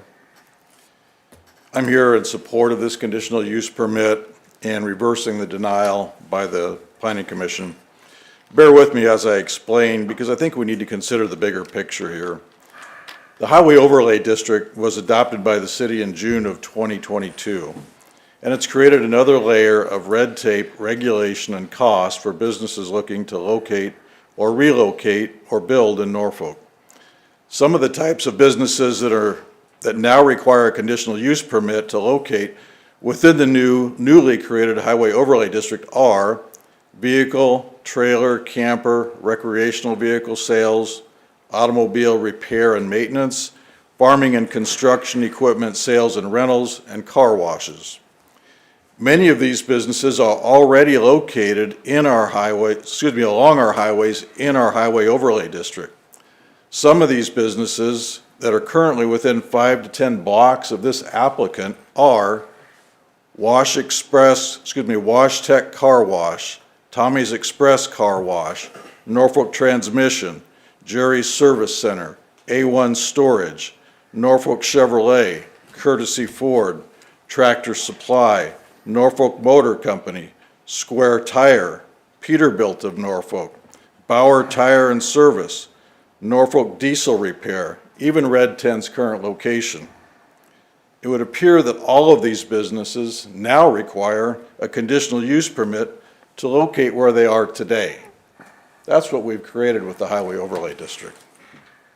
And by the way, there's currently a business being remodeled for a car dealership in the Highway Overlay District, and they were not required to obtain a conditional use permit. I don't understand how that was possible. I always hear it's difficult to do business in Norfolk. The Highway Overlay District has certainly made it more difficult and costly to do business here. But that's for another day. If other car or RV dealerships, farming equipment businesses, automobile repair businesses, or car washes want to locate along a highway in Norfolk, are we going to tell them no and send them packing, or are we going to encourage their investment? You have before you a company that has already purchased the building and is willing to make a substantial investment in Norfolk and is not asking for 1 penny of TIF or any other taxpayer subsidy. If it were not for the Highway Overlay District, they would be allowed to locate there under the existing zoning with no changes. They are willing to put in place all the required landscaping and building improvements to make their business a first-class, attractive addition to Norfolk. This business will likely bring many shoppers from outside the community who will then likely patronize the mall and other stores and restaurants in Norfolk. Let's embrace them. Let's help them grow Norfolk. Let's approve this conditional use permit, and let's get them to work improving an empty building and expanding their business in Norfolk. Thank you. Any other witnesses supporting the request to reverse the May 21st denial of a cut by the Planning Commission?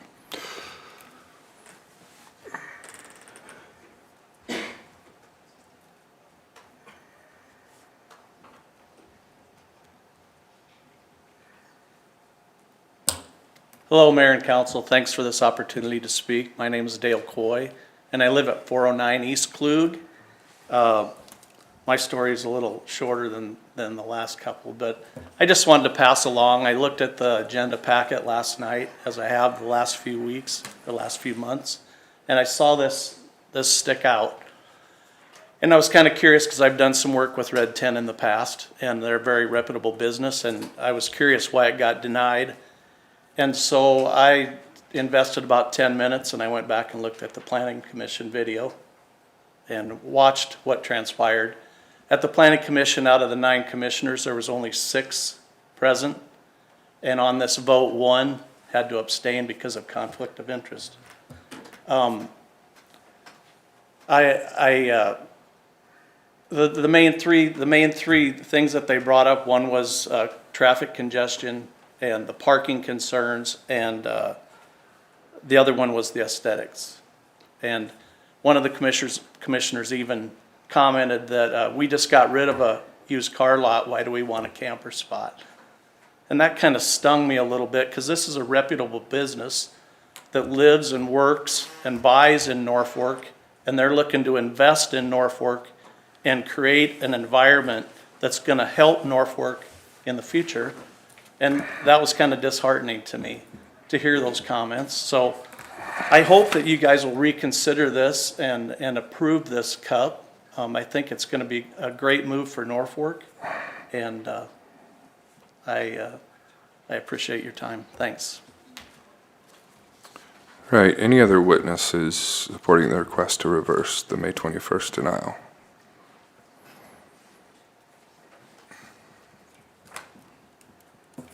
My name is Sue Beckman. I live at 1104 East Park Avenue here in Norfolk.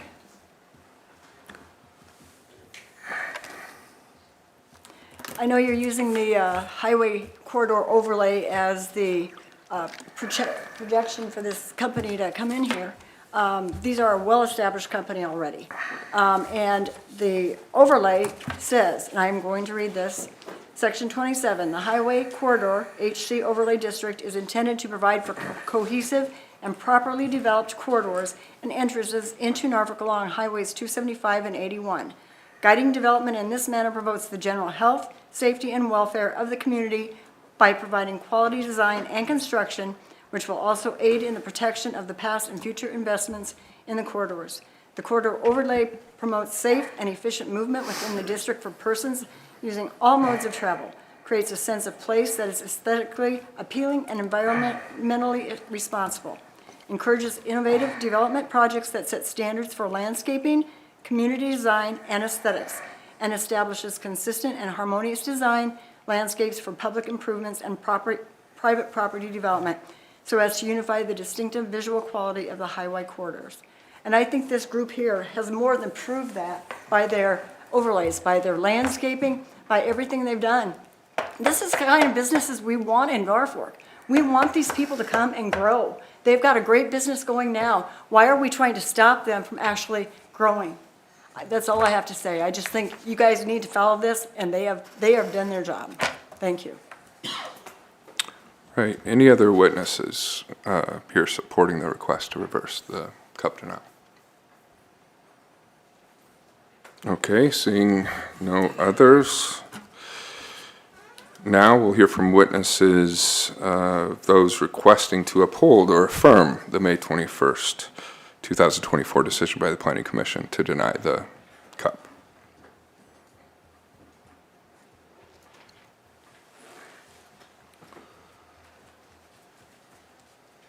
Mayor and Council, Cody Ronfeld, 307 Windsor Drive.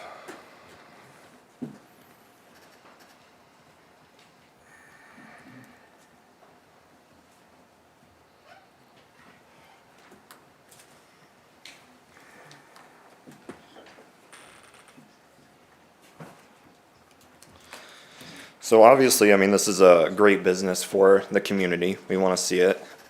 It's done a lot of great stuff. And I really have concerns about, I know you guys are looking at the drawing that was in front of the Planning Commission, but you mean even looking at the drawing now that was presented today, I mean, there's a lot of campers on that lot.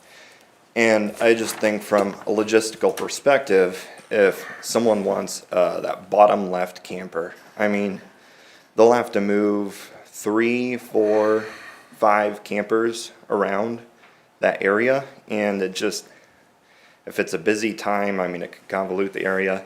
It just doesn't flow in my brain very well. And then even the road up, the road that goes to the mall, that access road, even if you tell customers not to use that road, it just makes sense to use it. I mean, I myself, I don't drive a camper. I drive a truck, and that's about it.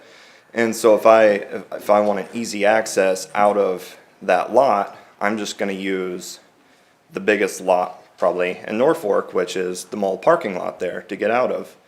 I don't want to be pulling a camper around $100,000 campers, potentially hitting them. I would not be confident in myself and my ability to do that. To go along with that,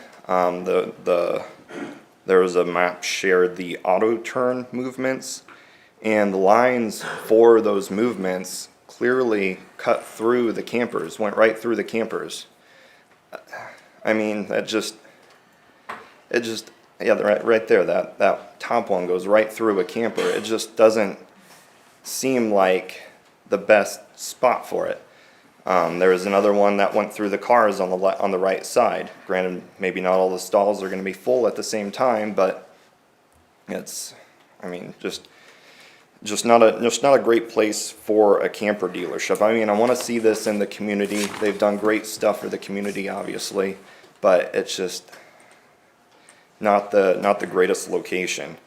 And as for the highway corridor overlay district, it was read out loud, and it's obviously in place to make sure that businesses that come into the community that are along that highway corridor overlay district, they look nice to those entering, leaving the community, because these are our most high trafficked areas, and we want those to look nice, because as we know, for someone who comes into the town, first impressions are everything, and those first impressions are made right away entering the town. So we just want to make sure that businesses coming in look as nice as possible. That's why we have that in place. So thank you, Mayor and Council. Cody, I'd have a question for you, since you were on the Planning Commission that heard this presentation, and Yes, part sir. of our job here is to consider whether what's in front of us is clarifying to what was presented before you, or a new plan. How would you answer that from what you've seen tonight? I mean, because this you've is- seen both. Yeah, this is obviously a new plan. The plan that was before us was poorly done. I mean, they had even said it themselves, but what you have to remember tonight is you are determining the plan that was before the Planning Commission. I mean, that's what you guys ultimately have to decide on. You can look at this plan, but ultimately it shouldn't be in your considerations. And that's why I bring up this point of this plan, because even if it was to go back to planning commission, again, this plan just doesn't look great in my opinion when you have campers and the line for where they go going through other campers and going through cars, and just, I know they said there's 4 feet in between each camper, but it just doesn't seem like a lot of room. Again, when you'd have to move a bottom camper, someone falls in love with that bottom left camper and you got to move 4 or 5 campers, where are you putting them? Is that going to clog up traffic for people coming in and out? There's just a lot of unknowns to that, and it just doesn't fit well with the property. I don't know if this was part of the discussion at the time, but the highway corridor was mentioned. But I think it's important to note, even if this were a commercial property, if this were zoned commercial, like almost everything around it, that would require a conditional use permit, just like we're going through right now. So, as you said, the policy intent of the highway corridor was to have a certain level of aesthetics for our community. And I think that improves property values and you've seen businesses who have invested in Norfolk have no problem making those investments because it's good for their business too. Correct. Yep. Anything else? Any other questions? Well, I got one here. I don't necessarily know if it's fair to talk about conducting business day to day when they're moving campers around within their parking lot. Basically, we're talking about if this fits the zoning and if this fits the highway corridor moving forward. I think that's kind of off question and probably not a real good way to talk about a particular business, because it's just not fair. You don't know. I mean, what level of skill does the individual have backing up the camper? I mean, those are all variables when you talk about that. And ultimately, it's going to be the individual and their business plan when they're on site. If it works or not, they're not going to put things in harm's way, especially when you're talking about. So I just don't think it's right to be discussing practices on the parking lot, especially when they show we've got access, we've got easements through here. As long as those easements are free and clear of debris or cars, that's the big thing that's important on this particular project and this particular site plan. So I want to add to that, Shane, is we talk about easements going through to the mall parking lot, but that's there for a reason and a purpose, and it has been there. And it's to do that, to drive through that mall parking lot. Not that I think it's the best layout, but that's why it's there, and that's why it's an easement, and that's why it's allowed.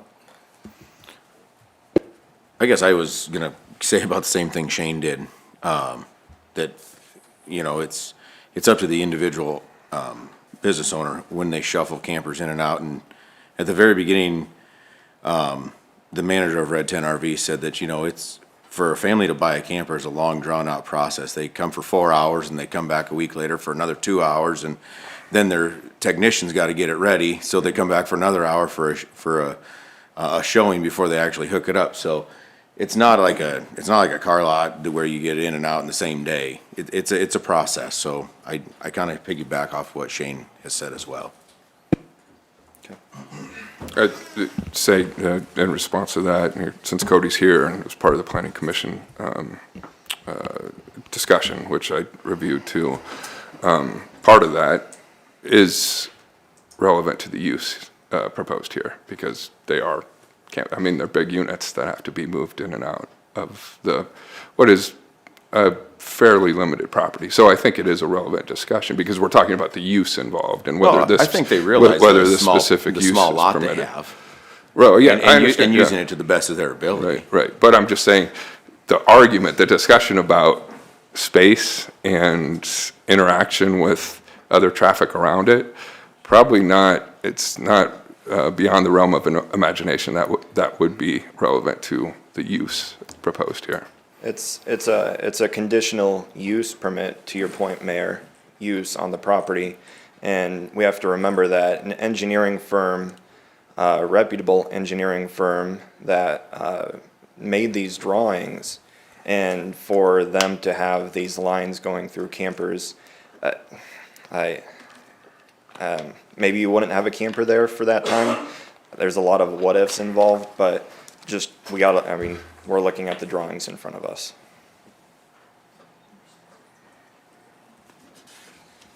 Cody, are you talking about the the third page, I think, of the presentation? There was another. Yeah, that one on the right side there. You can see it going through. I did notice the cars. encroachment on the parking.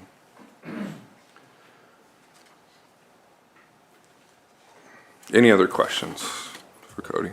All right, thank you. Yeah, thanks, Any guys. other, thank you. Any other witnesses, those requesting to uphold or affirm the May 21st decision by the Planning Commission? Okay. Any rebuttal by the applicant, if desired?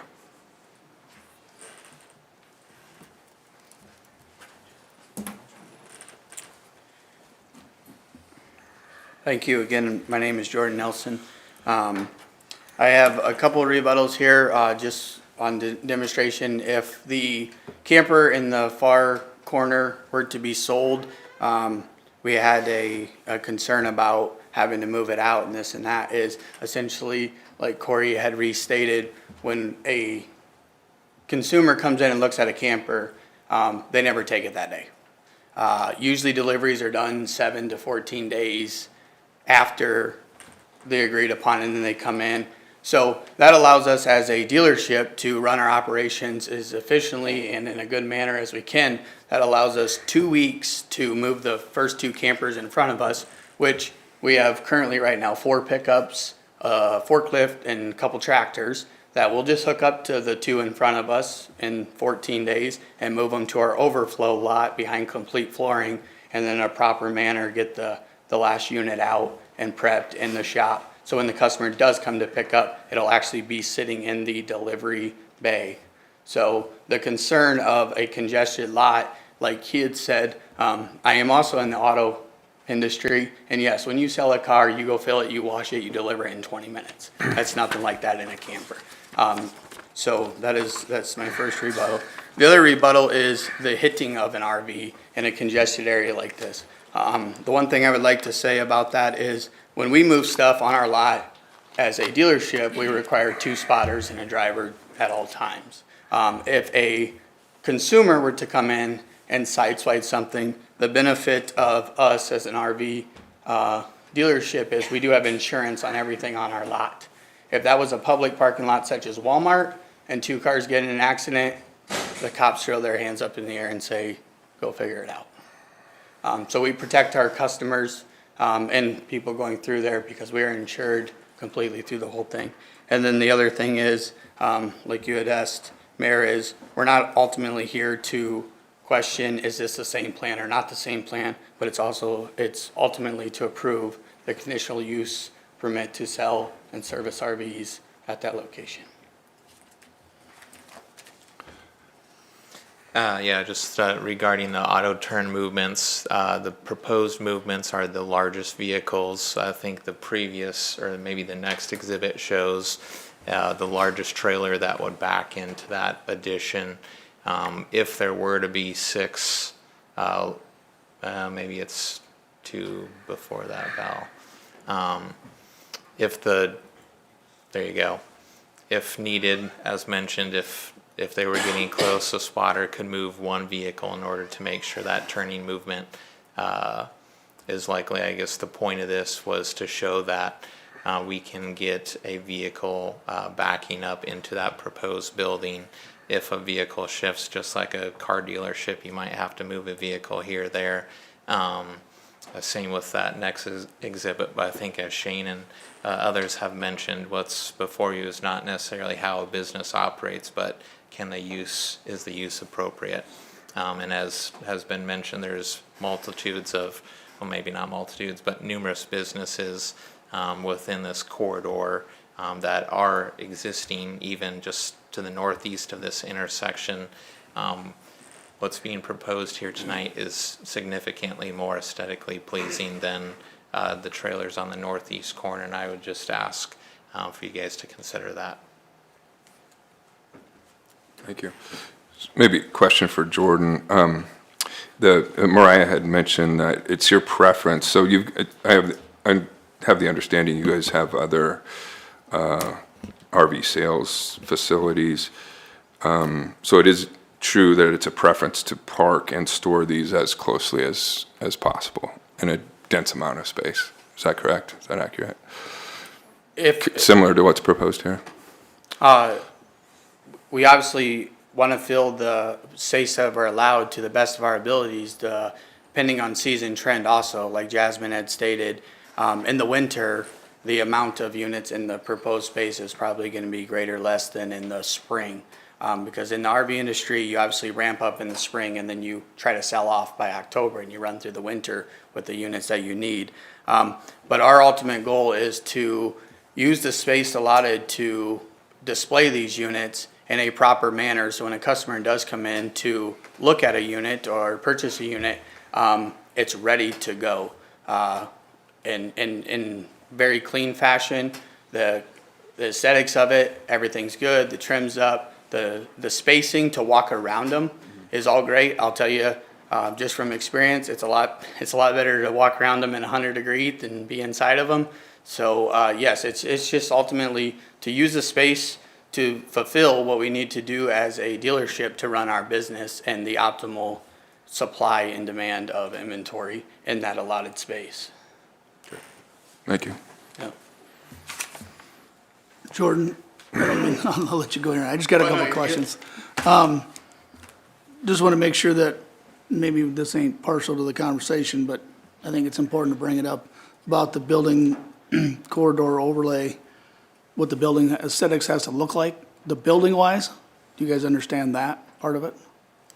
Yes, correct. Okay. And when we, you know, that's one of the things too also with, we've already purchased the facility, not only just talking landscaping, but overall renovation of exterior and interior of the building is nearing 7 figures, which is all going to be local Norfolk contractors earning and getting the business to do that, which we've already been in contact with multiple of them, because if this is passed, we've already got stuff lined up because we only have 45 days before our current existing lease does expire.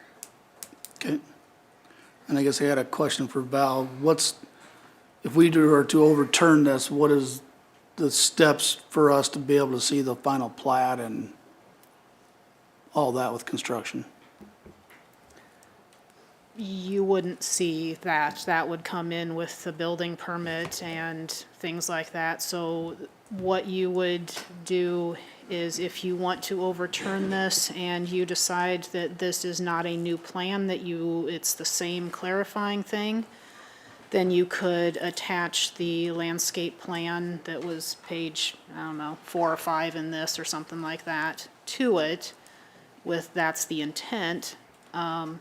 Otherwise, once you approve the conditional use permit, you don't see it again unless they violate a condition of the CUP, and then it really starts back at Planning Commission at that point in time. Can I add an answer to the question? Sure. So Thad, in answer to your question also, I just wanted to point out that even if, in terms of the building, making sure that those requirements are met, even if approved here tonight, we still have to go through the Highway Corridor Overlay District for them to look at the building plans, correct? The review board, yeah. The review board. And so the Highway Overlay District Review Board still has to ensure that we're meeting all of those building improvements and the landscaping improvements. So there is a reassurance there that these will be met. Okay, I just want to make sure you guys are aware of that. In aside to my oath, which I'm not going to not do that, so. What are the terms within the proposed conditional use permit in terms of years? That we always leave up to Planning Commission, so that would be up to you as to how many years you want to give this initial conditional use permit. So I left that blank in version B, reverse or modify. So that is the first condition. Conditional use permit shall be for blank years. Conditional use permit shall be a personal privilege granted to the applicant and not subject to transfer. That's usually a standard thing that we put in there. And then the other 3 are just kind of the well, all highway corridor overlay requirements shall be met, including any other landscaping, screening, building requirements, and shall be maintained. So that goes to Thad's question about that. It's just kind of a reiteration that this will be taken care of also. And what gets put in there will be maintained. So if a tree dies, you gotta put the tree back, that sort of thing. And then the last two are just kind of standard ones that are always at the end of a cup. And then there's just blank ones for you to put any other conditions in there. I think they provided us with a fairly good layout this evening of what their plans are going to be on that lot following with the advent of the cup.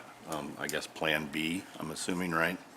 So if this drawing that we've seen here tonight indicates that they want to do some green space in Plan B, I'm assuming correct, right?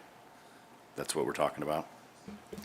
You have two choices, version A and version B Right. of the resolution. Right. So Which I think we can get into that after we close the hearing. Let's get through the Okay. hearing Yeah, here 'cause first. we're dragging this Yeah, so any other rebuttal by those supporting but by the applicant? Any more rebuttal from you guys at this point? Okay, thank you.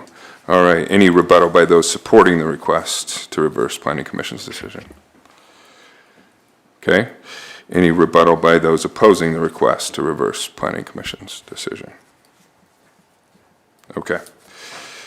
All right, then we're at a point where we can close the hearing, and at this point, would ask the council to consider either a motion, and Val, you can help me out here procedurally, or Brianna, ask for a motion from council to consider a resolution to affirm the action of the Planning Commission denying the conditional use permit as version A, or to modify the action of the Planning Commission denying the conditional use permit by writing a conditional use permit including all conditions as version B.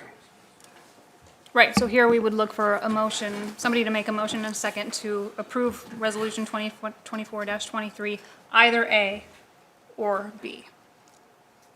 And A is to affirm Planning Commission's decision to deny, or B, then we can start the process if you want to add conditions and move forward with granting the conditional use permit. Well, I would make a motion to use option B. Second. Your Honor, I'll be abstaining from discussion and vote. Okay. Motion to approve version B and a second. Any discussion? So that makes me wonder, including all conditions, I would assume this is the appropriate time to discuss what conditions. Then, if you vote to deny the conditional, or deny the Planning Commission's recommendation on the conditional use permit. So what is before you is the resolution version B, which is reversing the Planning Commission's decision and moving forward with granting the conditional use permit. So what we need to do here now is there's already some standard conditions listed in the permit. Anything else that you guys want to add, specifically a time frame, and anything else you would want to add, that would be discussed now.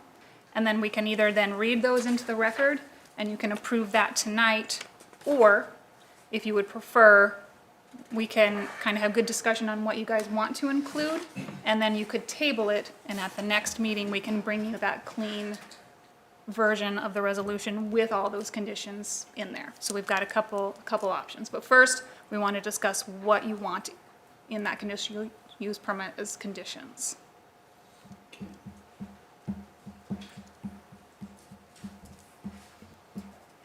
Well, I So I guess guess first topic maybe- would be the number of years. Yeah, what's average, what's typical, I don't know. 10 is usually, right? 5 to 10 usually for a new one. But that only goes with the current owner, correct? Correct. So if they were to change business names or sell it off, then that new person, that new business would have to come in and get a new one, because it's a personal privilege to JMN Business Venture LLC specifically.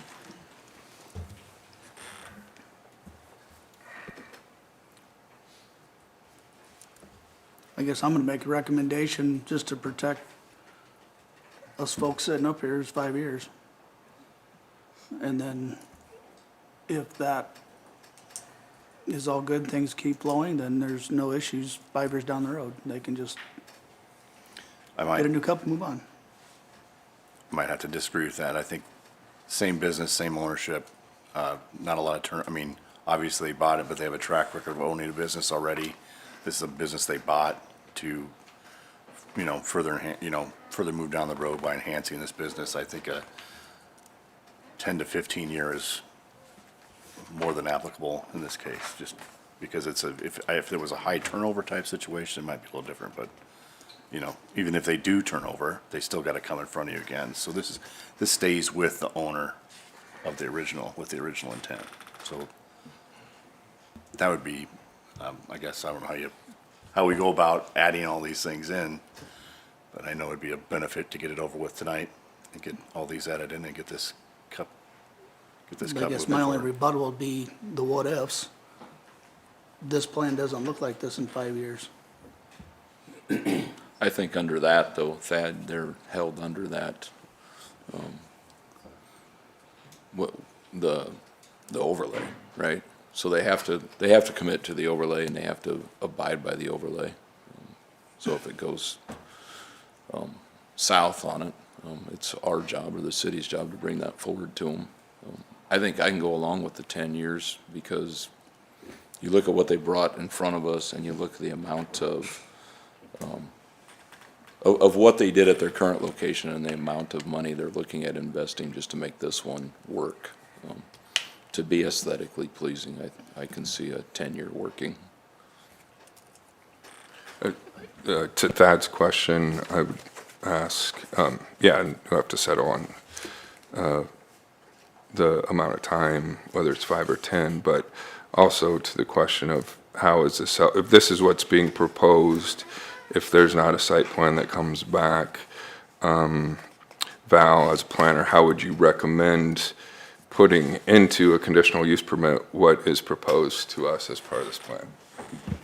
To make sure that it is done, it's enforceable. So usually when we have a site plan involved with a cup like this, one of the first conditions is we actually attach and file the site plan with the conditional use permit. So it is actually filed at the county with it, and the condition says the attached site plan shall be followed. So that's where I was getting at, is this a new plan? Is this not a new plan? Because if you say it's not a new plan, then I think you can attach this landscape plan to it. If it is a new plan, then there's the whole thing with that. But that is what we do at Planning Commission, is we actually attach the site plan and file it with them, so that if they don't follow that site plan, then they're violating a condition of the cup at that point. I think it essentially, correct me if I'm wrong, if the council says that they're not affirming the planning commission's denial of the cup,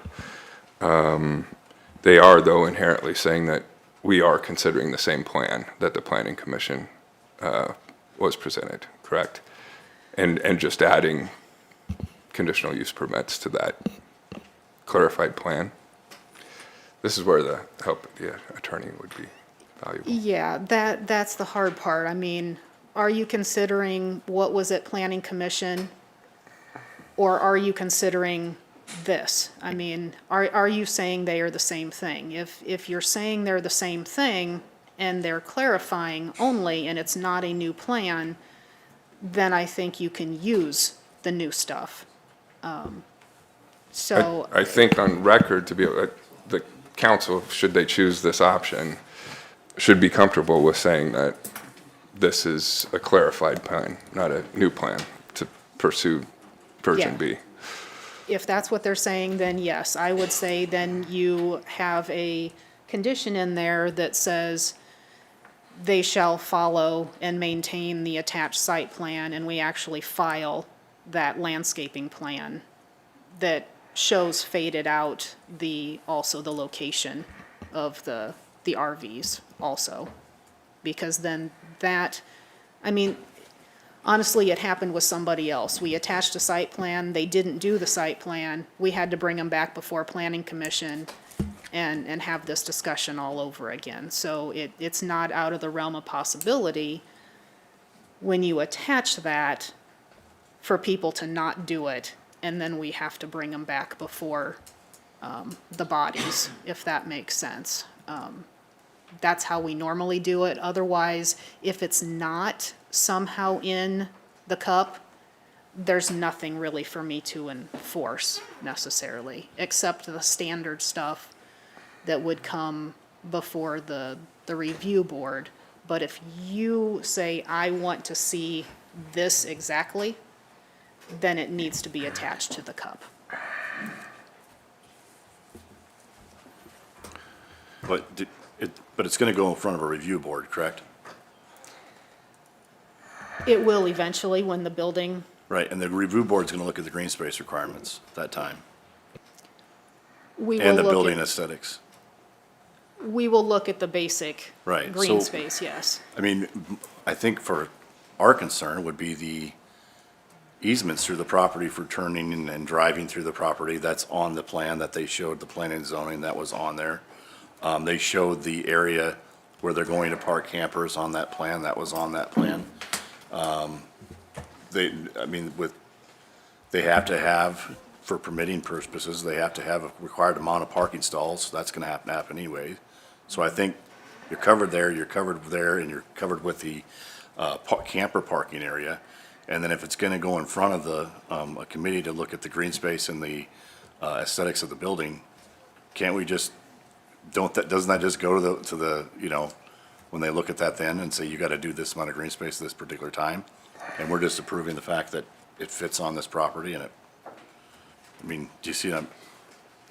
I see what you're saying, Yeah. yes. I guess what I heard was, what are the things that we have available to us to make sure that what you're seeing tonight goes through? But that'd be the overlay. Because the overlay now goes from here to when they come in front of you and the board or whatever, and they look at that and they go, green space, check. Trees, check. Stone on your building, check. Right? I mean, that's, Yes. okay, so We you're will- following what I'm saying. So Yeah. why are we getting it so complicated right now when it's going to be looked at again by a committee to make sure they're following because the overlay is already in effect, it's doing that already. All we need to approve is the fact that, yes, you can drive through this lot, I've got ingress, egress met, you're showing us exactly where the campers are parked and where they're not gonna park, and then you've, obviously, when you, to pass your, for your occupancy, you're gonna have to have the parking stalls required by code. So I guess I'm just, I get what you're saying, I do. I guess when we look at it as planning commission, they are approving what was before them, I guess, so. but planning commission failed it. Right, Right. I'm saying that's how planning commission looks at this. Okay, And right. why they attach a site plan to it, because the example of the cup that had to come back before planning commission, that came back because of that site plan attached, because we had this discussion at planning commission, it was assumed that this was this way, and when we looked at it, they didn't do that in real life, because then there were codes in place to have that, but they didn't do it, and then it was better for it to come back to planning commission, because then it was a double layer there of protection. So if you, as a council, just trust the staff review board to make sure that this is in place, if they come back with something different than what is shown here, and we say, it still checks the boxes, if you're okay with that, then we can do that. But I thought that's why this enhanced plan, or whatever you want to call it tonight, was presented in front of us to check the boxes for the overlay district. They went from 90% to 95% with, or, well, I can't remember what it was, how much you. They had to do that for the zoning. under- Yeah, they to had to get do those that shows. for the zoning. Okay, in I-1? Yeah. Yeah, you can only have 90% max impervious In I-1. coverage in I-1. Okay. Yes, so Okay, that's there- why. So we got that, that's covered. So that takes care of a lot of the green space requirements for the overlay. So we've Correct. got that, so we've got that part of it. Now, do we agree upon the fact that that initial plan that they had before planning and zoning showed the proper area for the parking of the campers? Say, probably yes. And I think we agree upon the fact that you had ingress and egress in and out of their parking lot shown on that plan in front of planning and zoning. I think we could say yes. So then what's the rest that we need to add to this, I guess? Sorry, I'm just not trying to be a pain, I'm just trying to get this, I feel like we've got enough. I think if I can, I think there's 3 questions to answer. Is this clarifying as a new plan? By you making the motion, I think you're saying that this is clarifying to the original plan, not a new plan. Is that correct? Is that what you're saying?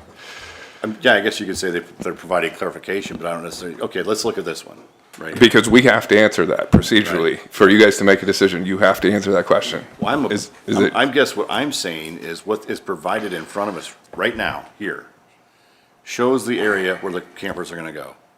Shows where they're gonna do employee parking areas. It shows the means of easement through the property, ingress and egress. Done. Now, because it's I-1, they have to change their, how much impervious area they can have from what? They have to be at 90%. That 90% is gonna require them to throw more green space into this than they previously have, and that's what they showed us tonight, and that was the green space with all the pictures. So my point is, they have to follow the overlay district board with how their building looks, that's all gonna come into effect when they try to get things approved. So why aren't we just looking at this here? Then we're not muddying any of the rules, but we're also following, I guess, the essence of the overlay district in a way. Except for the fact that we're allowing this to be in this area, but that the overlay district did trigger it to come in front of us. That's. It still allows for the Right, use under right. conditional use permit granted. So unless you guys feel there's not enough protection there, I feel like the protection's there because of just the zoning change and the fact that you have to have the green space with that.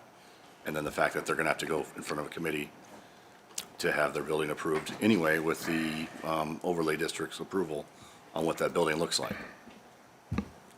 So if you are willing to say that you think this proposal is a clarified version of the original plan, which, yes, that's the argument you're making, Shane. But really, what's different? Yeah. You know what I mean? It's- I'm just trying to make it simple. No, so I'm just saying, so that's what you're saying. It's a clarified version of the original plan presented before the planning commission. Because that's the only way technically we can Right. make reverse the planning commission. I'm essentially trying to make this as smooth as possible for everybody involved, for the city staff and for. Right, so I'll take for it the that, fact that we kind of had some, obviously with Danny not being here and trying to get this done in an appropriate timeframe because of the deadlines they're under right now. So, if you are making that statement that it's a clarified version of the original plan, then I think there's 2 other questions. Are you ready right now to write in the conditions, the necessary conditions? Because there are some, there's at least one, the time, right? And are there any else? To Thad's question, how do we make sure, I see what you're saying, Shane, too, but I think what Thad was saying is how do we write that in as a condition with the permit that they're doing what they're showing us that they say they're gonna do? So. And then the third question, what are any other conditions that need to be?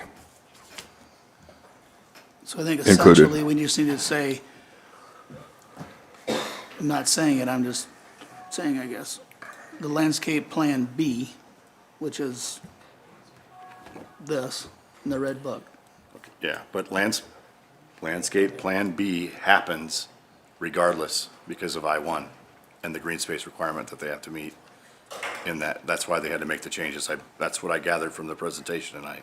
The distinction there is this proposal probably is different than what's actually required by the overlay, right? I mean, there's specifics. What, Dad, you're saying is, okay, how do we make sure that what's proposed here before us actually gets done? You could rely on just the overlay district, but the overlay district is probably not the same as what this is, correct? Correct. I mean, the code of the highway corridor says you will screen, here's the basics, the 10 feet, you know, that sort of thing.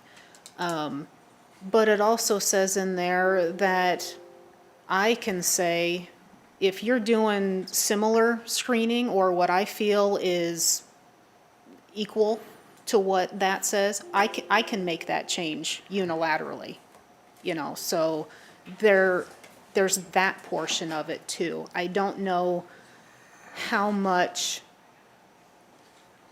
I don't want to say control, how much you want to say, what I see here tonight will be done, or what I see here tonight I like, and if it's something similar, we're okay with that. We don't have to see it again, because you won't see it again, I guess is, I think, Thad, what you were kind of asking? Correct. Okay. But doesn't that cover the overlay? It's covered in the overlay district, what you have to provide for trees and what you have to do for screening, that's all right there. And that was passed in 20. I feel like we're adding on, we've got the overlay district, it's already there. Like it or not, it's there.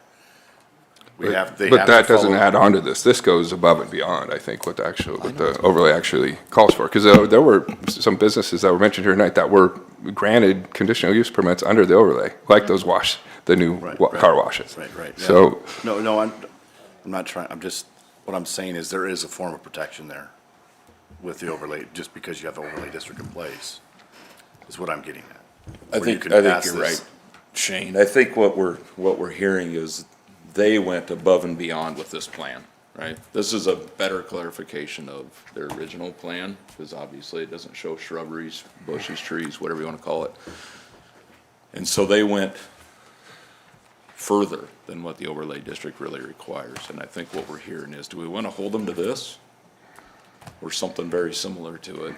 And I don't know, I mean, if this is really what they're going to do, if this is presented as just a enhancement of what they really presented, which it looks like it is. Obviously, you paid an engineering firm to come up with this design, and we talked about trees and size and all that. Then maybe it's just as simple as, this is the same document and this is on record. You know what I mean? Because they are. I mean, there's no doubt this is above and beyond what the overlay district has, and I think that's what we're hearing here.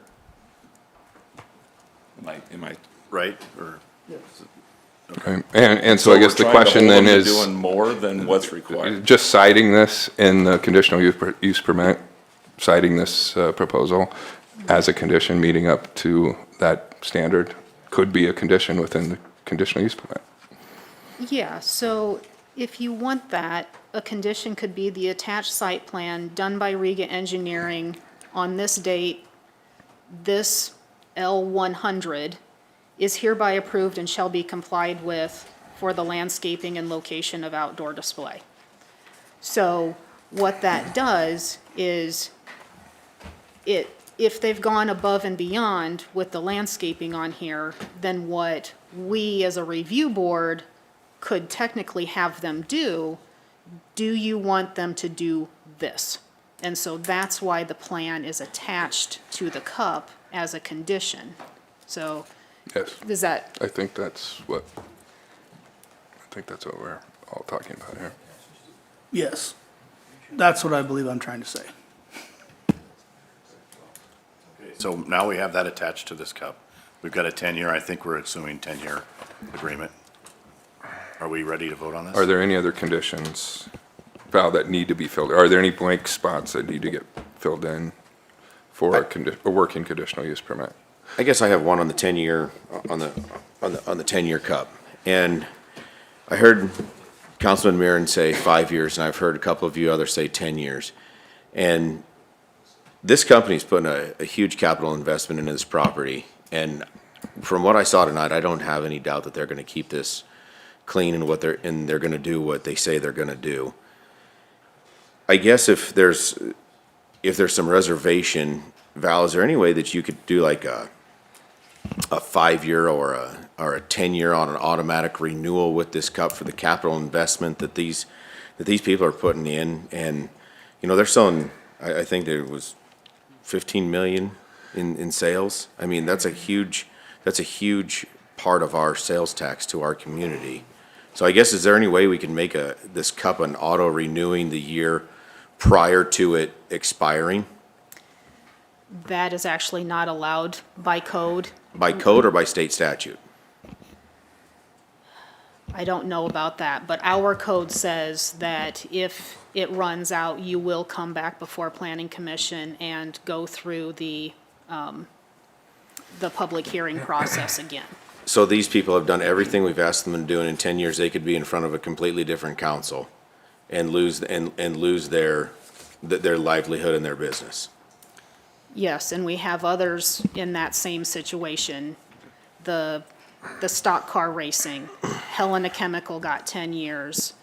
I believe a gravel pit got 10 to 15 years. So there are other people who have put millions of dollars in and still gotten the same thing. I'm not sure that I remember in my time a conditional use permit being granted for anything but 10 years. It's pretty We just said standard. gravel permit got 15. I don't know if And that that's- was a secondary one. So that was their second time around. And Val, have we ever had a conditional use permit pulled from an existing business? That you know I of? believe we were gonna have one in a repair shop if we would have not had the annexation south of Norfolk. That was some conversation during the annexation of them I not don't getting think their that ever cup renewal. happened. Yeah. A repair shop. I'm not sure that's ever happened. Not that I'm aware of. Have we had one pulled? Do you often see them tied with the ownership of the property? Yes.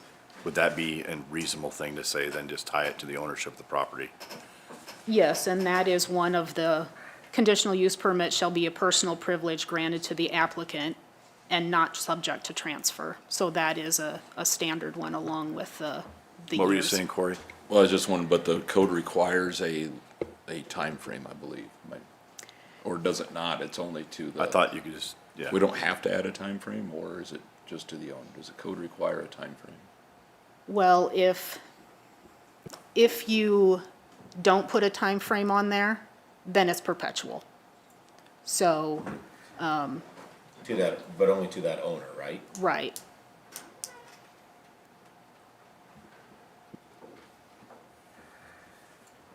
The policy to be a conditional use permit is saying, well, it doesn't fit exactly here. It's kind of gray area. We're going to allow it though, see how it, if they meet the conditions of the existing permit, it's renewed. I want to at least add, I mean, if you throw out devil's advocate, right? Somebody can still spend a lot of money and put up a really piss poor business for 10 years and we have to deal with it. Or perpetual and deal with it forever. So typically, I would say, as long as I've been on council, and we have a couple of guys out here that have been on council too, people. But if they follow and abide by the cup, I don't know of one that's ever been not extended. And so it helps a checks and balance that you still follow along and you get to renew it. Yeah, that's fair. That's how I mean, you know what I mean? It could be somebody that just doesn't do it at all, and if it's perpetual, Okay. we're stuck. So I think you have to have that check and balance, think of both sides. Okay, so we're narrowing down on that part of it. So it sounds like two are writing in this proposal as a clarified plan as a conditional, as one of the conditions of the conditional use permit. And at 10 years, are we comfortable with that? Is there anything else that the council would like to see written in as a condition, or Val, from your opinion, needs to be addressed as part of a conditional use permit if it should be granted tonight?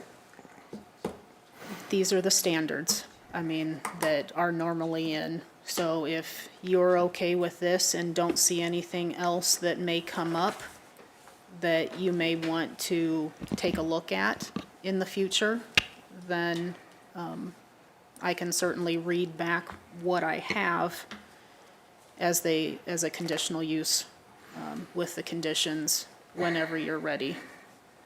Yeah, Yes. I would say before you vote, I would ask that Val reads clearly every condition that's in there as part of the record. Yeah. Yep. I guess I have one question for council, as this is for RVs, is everybody okay with golf carts and other trailers as well? I think, I think it calls out recreational vehicles, so that would fall under that umbrella. Okay, fair enough. what we were told tonight, because those were not presented in storage and outside storage. We were told that they would be inside storage, yeah.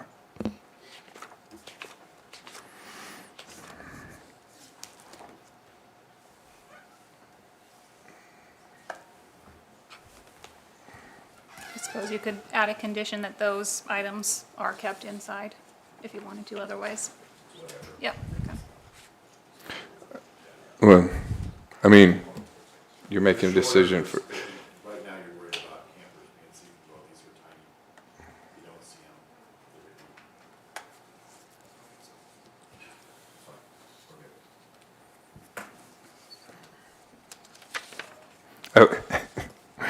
I would urge the council, because I've heard some of the same concerns about other trailer sales on these corridors, and complaints that we receive about that. So I'd be a little careful, I guess, and just, because we've already been told by the owner that those would be inside sales, so I don't know why that would be out of bounds to make that a condition. I guess we should hear from the owner on that particular item. I agree, but it's trivial, it's small. If you're gonna look at other property owners selling similar items, there is absolutely zero trees, absolutely zero aesthetics. Matter of fact, it looks horrible. Yeah. So I don't think having one or two regular trailers or one or two golf carts outside that you probably can't even see from the street with this much trees and shrubbery around is really gonna make a difference. I really don't. Fair, but yeah, to that point though, Corey, if you had it over to do again with those other examples that you mentioned, would you feel good about approving it that way without any screening? I mean, But there's screenage here.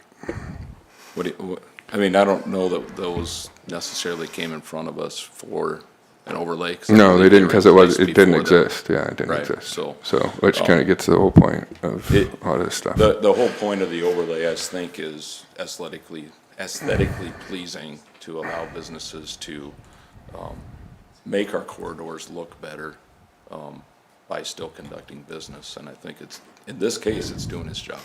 And having a golf cart or a small trailer on their lot outside really isn't gonna matter with this much enhancements around the property. My opinion, I guess, obviously. I know we'd be labor. Yeah, I'd feel good about asking the ownership their opinion on this, like just kind of getting some impression of whether that would be a standard practice. Yeah, please. Yeah. Because again, what's presented before us just showed campers outside. Just showed campers. Right? Yes, absolutely. And if we're writing the plan as a condition, that's what it would have to be. So you guys are comfortable with that?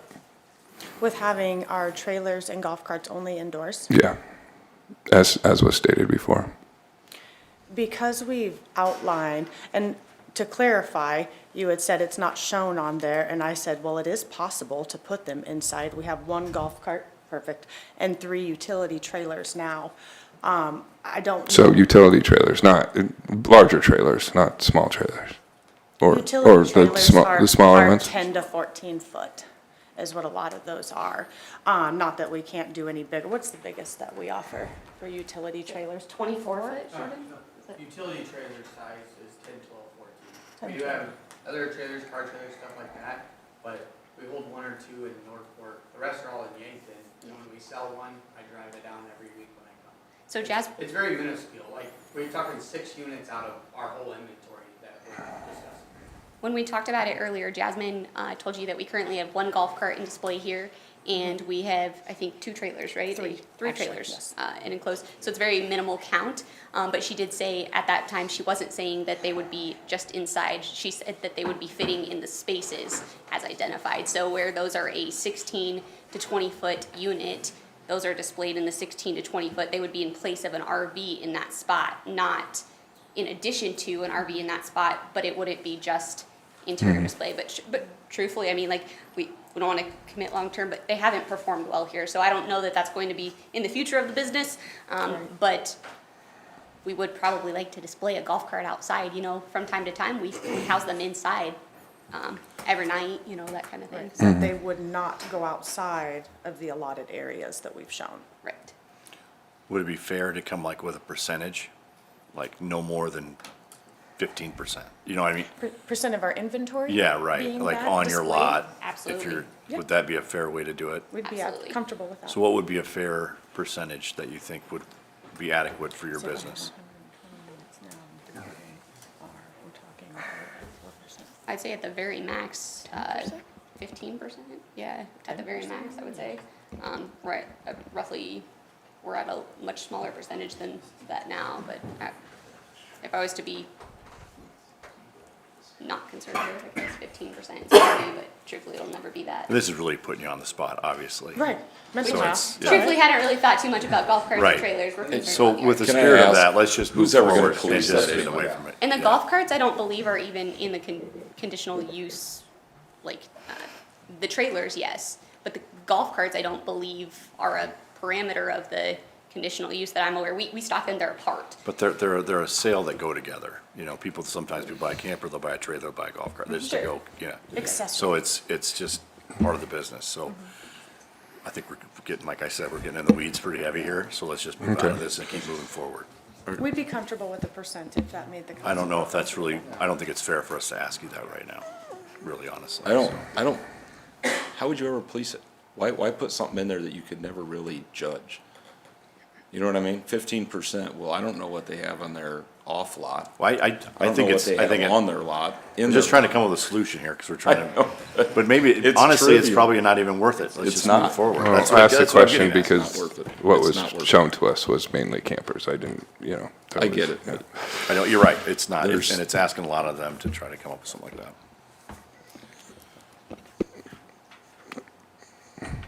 All right, are you guys ready to vote? Thank you. Ready to vote on what was presented? Or did we get through it all? Yeah, we'll want to have Can't remember. Val read the conditions first. Right. Okay. Let me run through this just to make Yeah. sure that I have everything that you guys want on this. So what I've heard is the conditional use permit shall be for 10 years. The conditional use permit shall be a personal privilege granted to the applicant and shall not be subject to transfer. All highway corridor overlay requirements shall be met, including any other landscaping, screening, building requirements, and shall be maintained.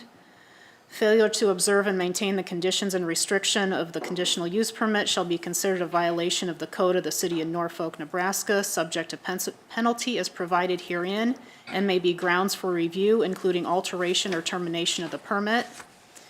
There shall be compliance with any other applicable city, county, state, or federal regulations that apply.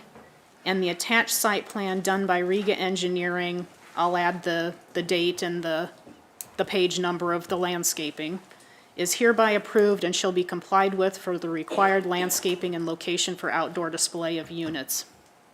Anything else that I've missed?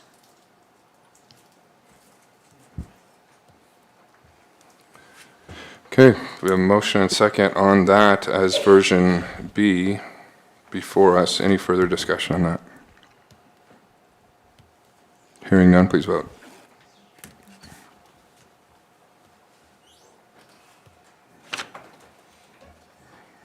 Voting in the affirmative, McCarthy, Granquist, Snorton, Webb, Hildebrand, Clausen, Murin, abstaining, Arns. Resolution 2024-43, version B is adopted. Okay, well, Brianna, we were still, did we move out of that public hearing technically? Okay, so we, beyond 45, okay. All right, that takes us to item 46 on the regular agenda, and I would look for a motion to consider approval of a contract with Sprint Turf LLC to replace the synthetic turf on the football field at Veterans Memorial Park for an amount of $482,272.18. I will offer for consideration the approval of a contract with Sprint Turf LLC. Second. Motion and second. For some background on this, Nate Powell, our Parks and Rec Director. Mayor and council, thank you. Before you here is an agreement with Sprint Turf. This is replacing our existing turf at Veterans Memorial Field. This is a Sourcewell contract with state bid pricing. The lifespan of the turf is generally 10 years, and we are in our 13th season with our current turf. The plan is to replace the turf after the final games in November. This project is paid for through our partnership with Norfolk Public Schools, Northeast Community College, Lutheran High, and Norfolk Catholic, and the city as well. The schools contribute annually to the artificial turf fund, and each school also contributes towards the maintenance cost of our facilities through agreements and fees. So we have a great partnership with the schools that are going on, and that's really good for us. Current fund balance is $514,619.55. That's held in an interest-bearing CD with the Norfolk Public Schools. The contract amount is $482,272.18. The difference will be held for contingency or necessary repairs or future replacement. We met with the schools on May 10th to select the right turf. And weighing quality, costs, and warranty, we decided on the turf company. It's the same turf that we have on there now. It did last, and we do like the product. And so that was the product that was selected. It's a step up on quality this go around. So it's not the lowest quality, not the middle. It's right up there on the top quality.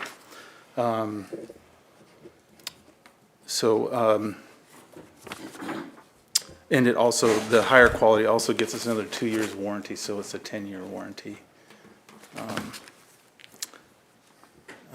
The field, I do need to mention, the field is off-center right now, and it does not have a regulation soccer field for college, and so we're going to have to center the field. This is part of the cost. To center that football field, so the football and soccer field is center, and that'll give us 10 feet of sideline for the soccer fields on each side. So there'll be a little bit of recrowning going on, and also moving the goalposts as well to center that field. And that'll give us 35 feet of sideline on the football field on both sides. Let's see if there's anything else that I wanted to add. I don't believe so. And the price does include all the changes, so staff recommends awarding the Sourcewell contract to Sprint Turf in the amount of $482,270.18. Any questions? Thank you, Nate. Any questions? Nate, I got one that kind of stood out, because we went 3 years longer than the anticipated life of.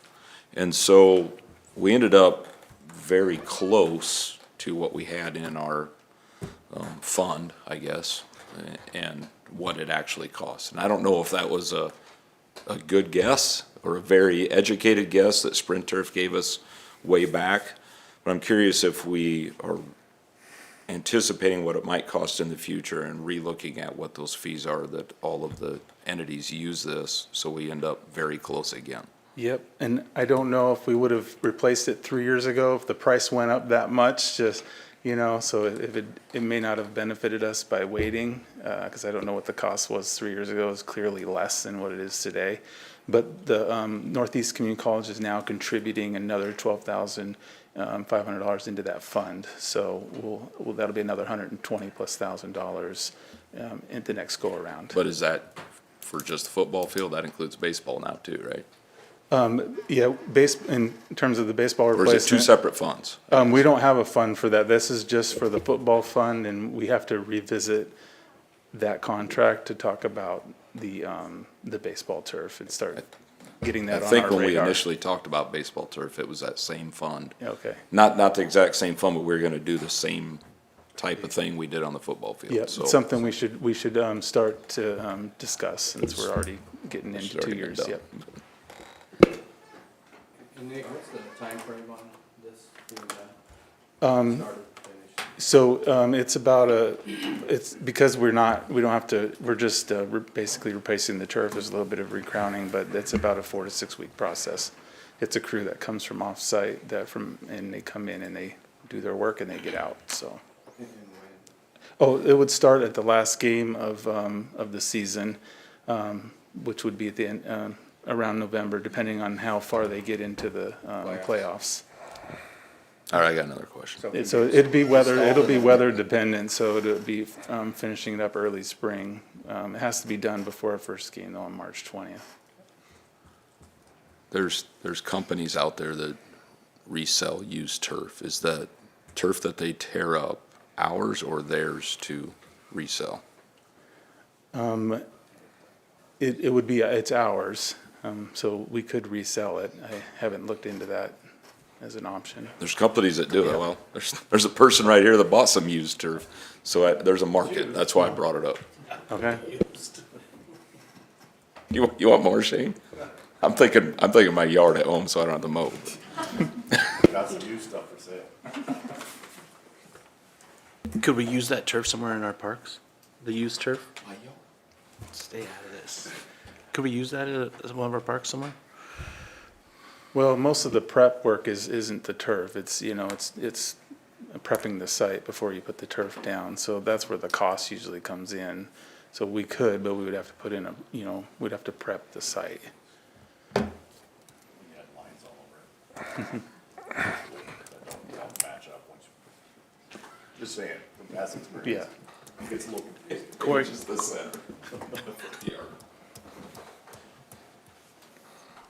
Any other questions? Okay, thank you, Nate. Your input. No further discussion, please vote. All council members present voting in the affirmative, motion carries. Item 47, we'll look for a motion to consider ordinance number 5891, appointing a successor city council designated member of pension plan retirement committees, a successor plan administrator, and a successor plan trustee for the retirement pension plans for police officers, firefighters, and employees of the city other than police officers and firefighters, and the City of Norfolk Deferred Compensation Plan effective March 20th, 2024. I'll offer consideration of ordinance number 5891. Second. Motion second. Randy Gates, our city finance officer, offer some background on this, please. Yeah, this is basically a housekeeping measure. We've always had the HR director and finance officer as plan administrators, named as plan trustees, and the city council designated representatives on the police and fire retirement committees. We changed that in 2022 when Lyle took over those HR duties as Director of Administrative Services. So in the ordinances naming who fulfilled those roles, instead of saying HR Director, it was changed to Director of Administrative Services. And the trustee is a named person, so that was changed from Sheila Shukai to Lyle Lett. Jessica Dvorak started as Human Resources Director on February 12th, and she took over Lyle's responsibilities related to the pension plans, and Emeritus started treating Jessica as one of the city's plan administrators instead of Lyle, effective March 20th. However, we did not change the city ordinances that time to reflect that. This came up when we were working with Emeritus last month on amending the fire retirement plan to reflect the changes required by LB 686. We realized we needed to go back and catch up and do those ordinance changes. And that's what this ordinance 5891 does. It reflects the plan administrator for the city's police, fire, general employees, and 457 retirement plans. And the city council designating member of the police and fire retirement committees is now the human resources director and not the director of administrative services. And then by name, Jessica Dvorak replaces Lyle Ludd as one of the plan trustees for our 4 retirement plans. I recommend approval. Thank you, Randy. Any questions on this? Any public input?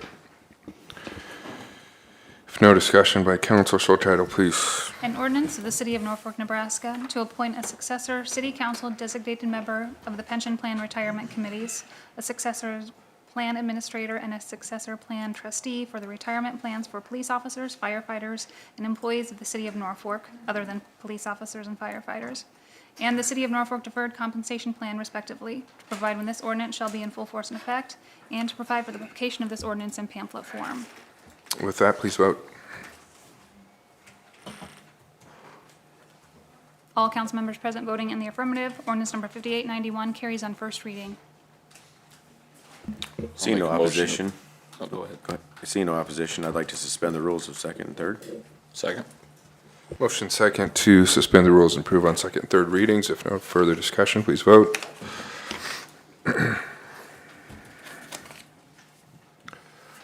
All council members present voting in the affirmative. Ordinance number 5891 carries on second and third.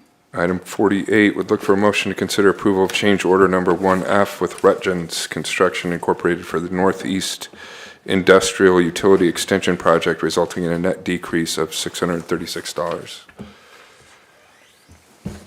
I'll make a motion for consideration or approval of the change order. Second that. Motion second. For background, Steve Ramos, Public Works Director.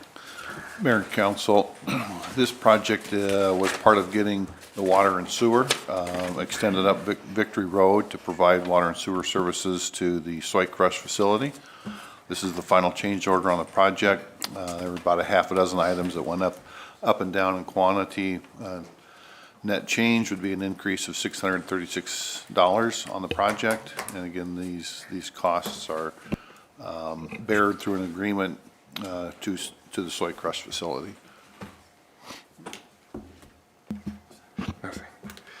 Thanks, Steve. Any questions? I'd be happy to answer any questions.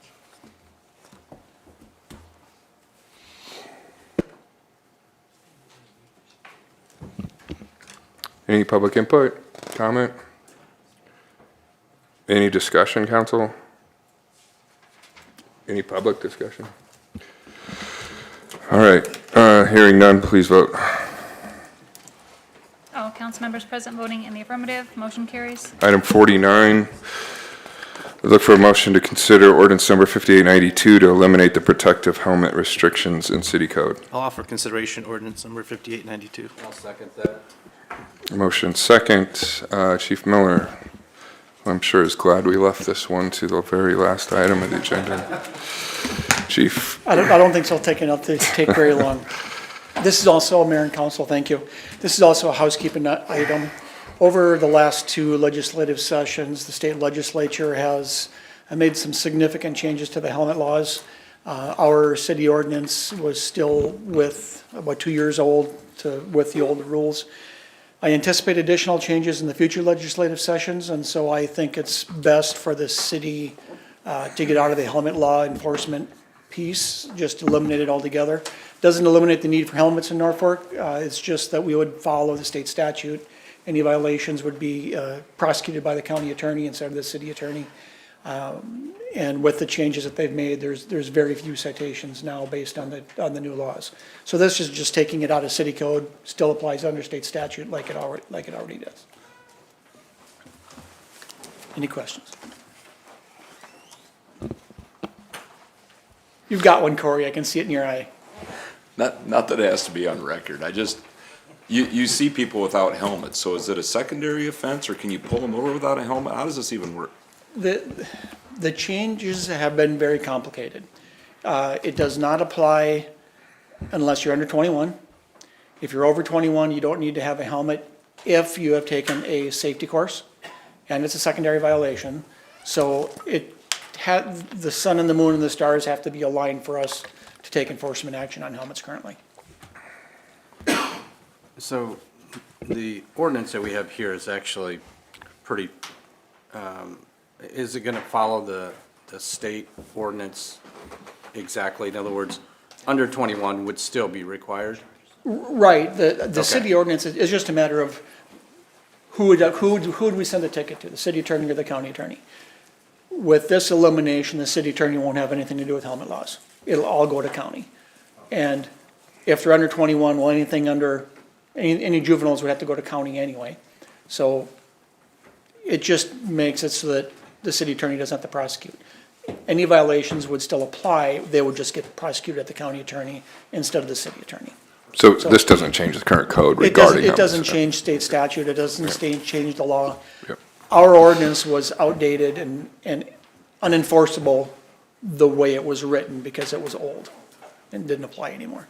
So it doesn't make sense to even keep it on the books if it doesn't either update it to what the current law says with state statute or eliminate it. Well, we'll just follow the state statute and send our tickets to the county attorney.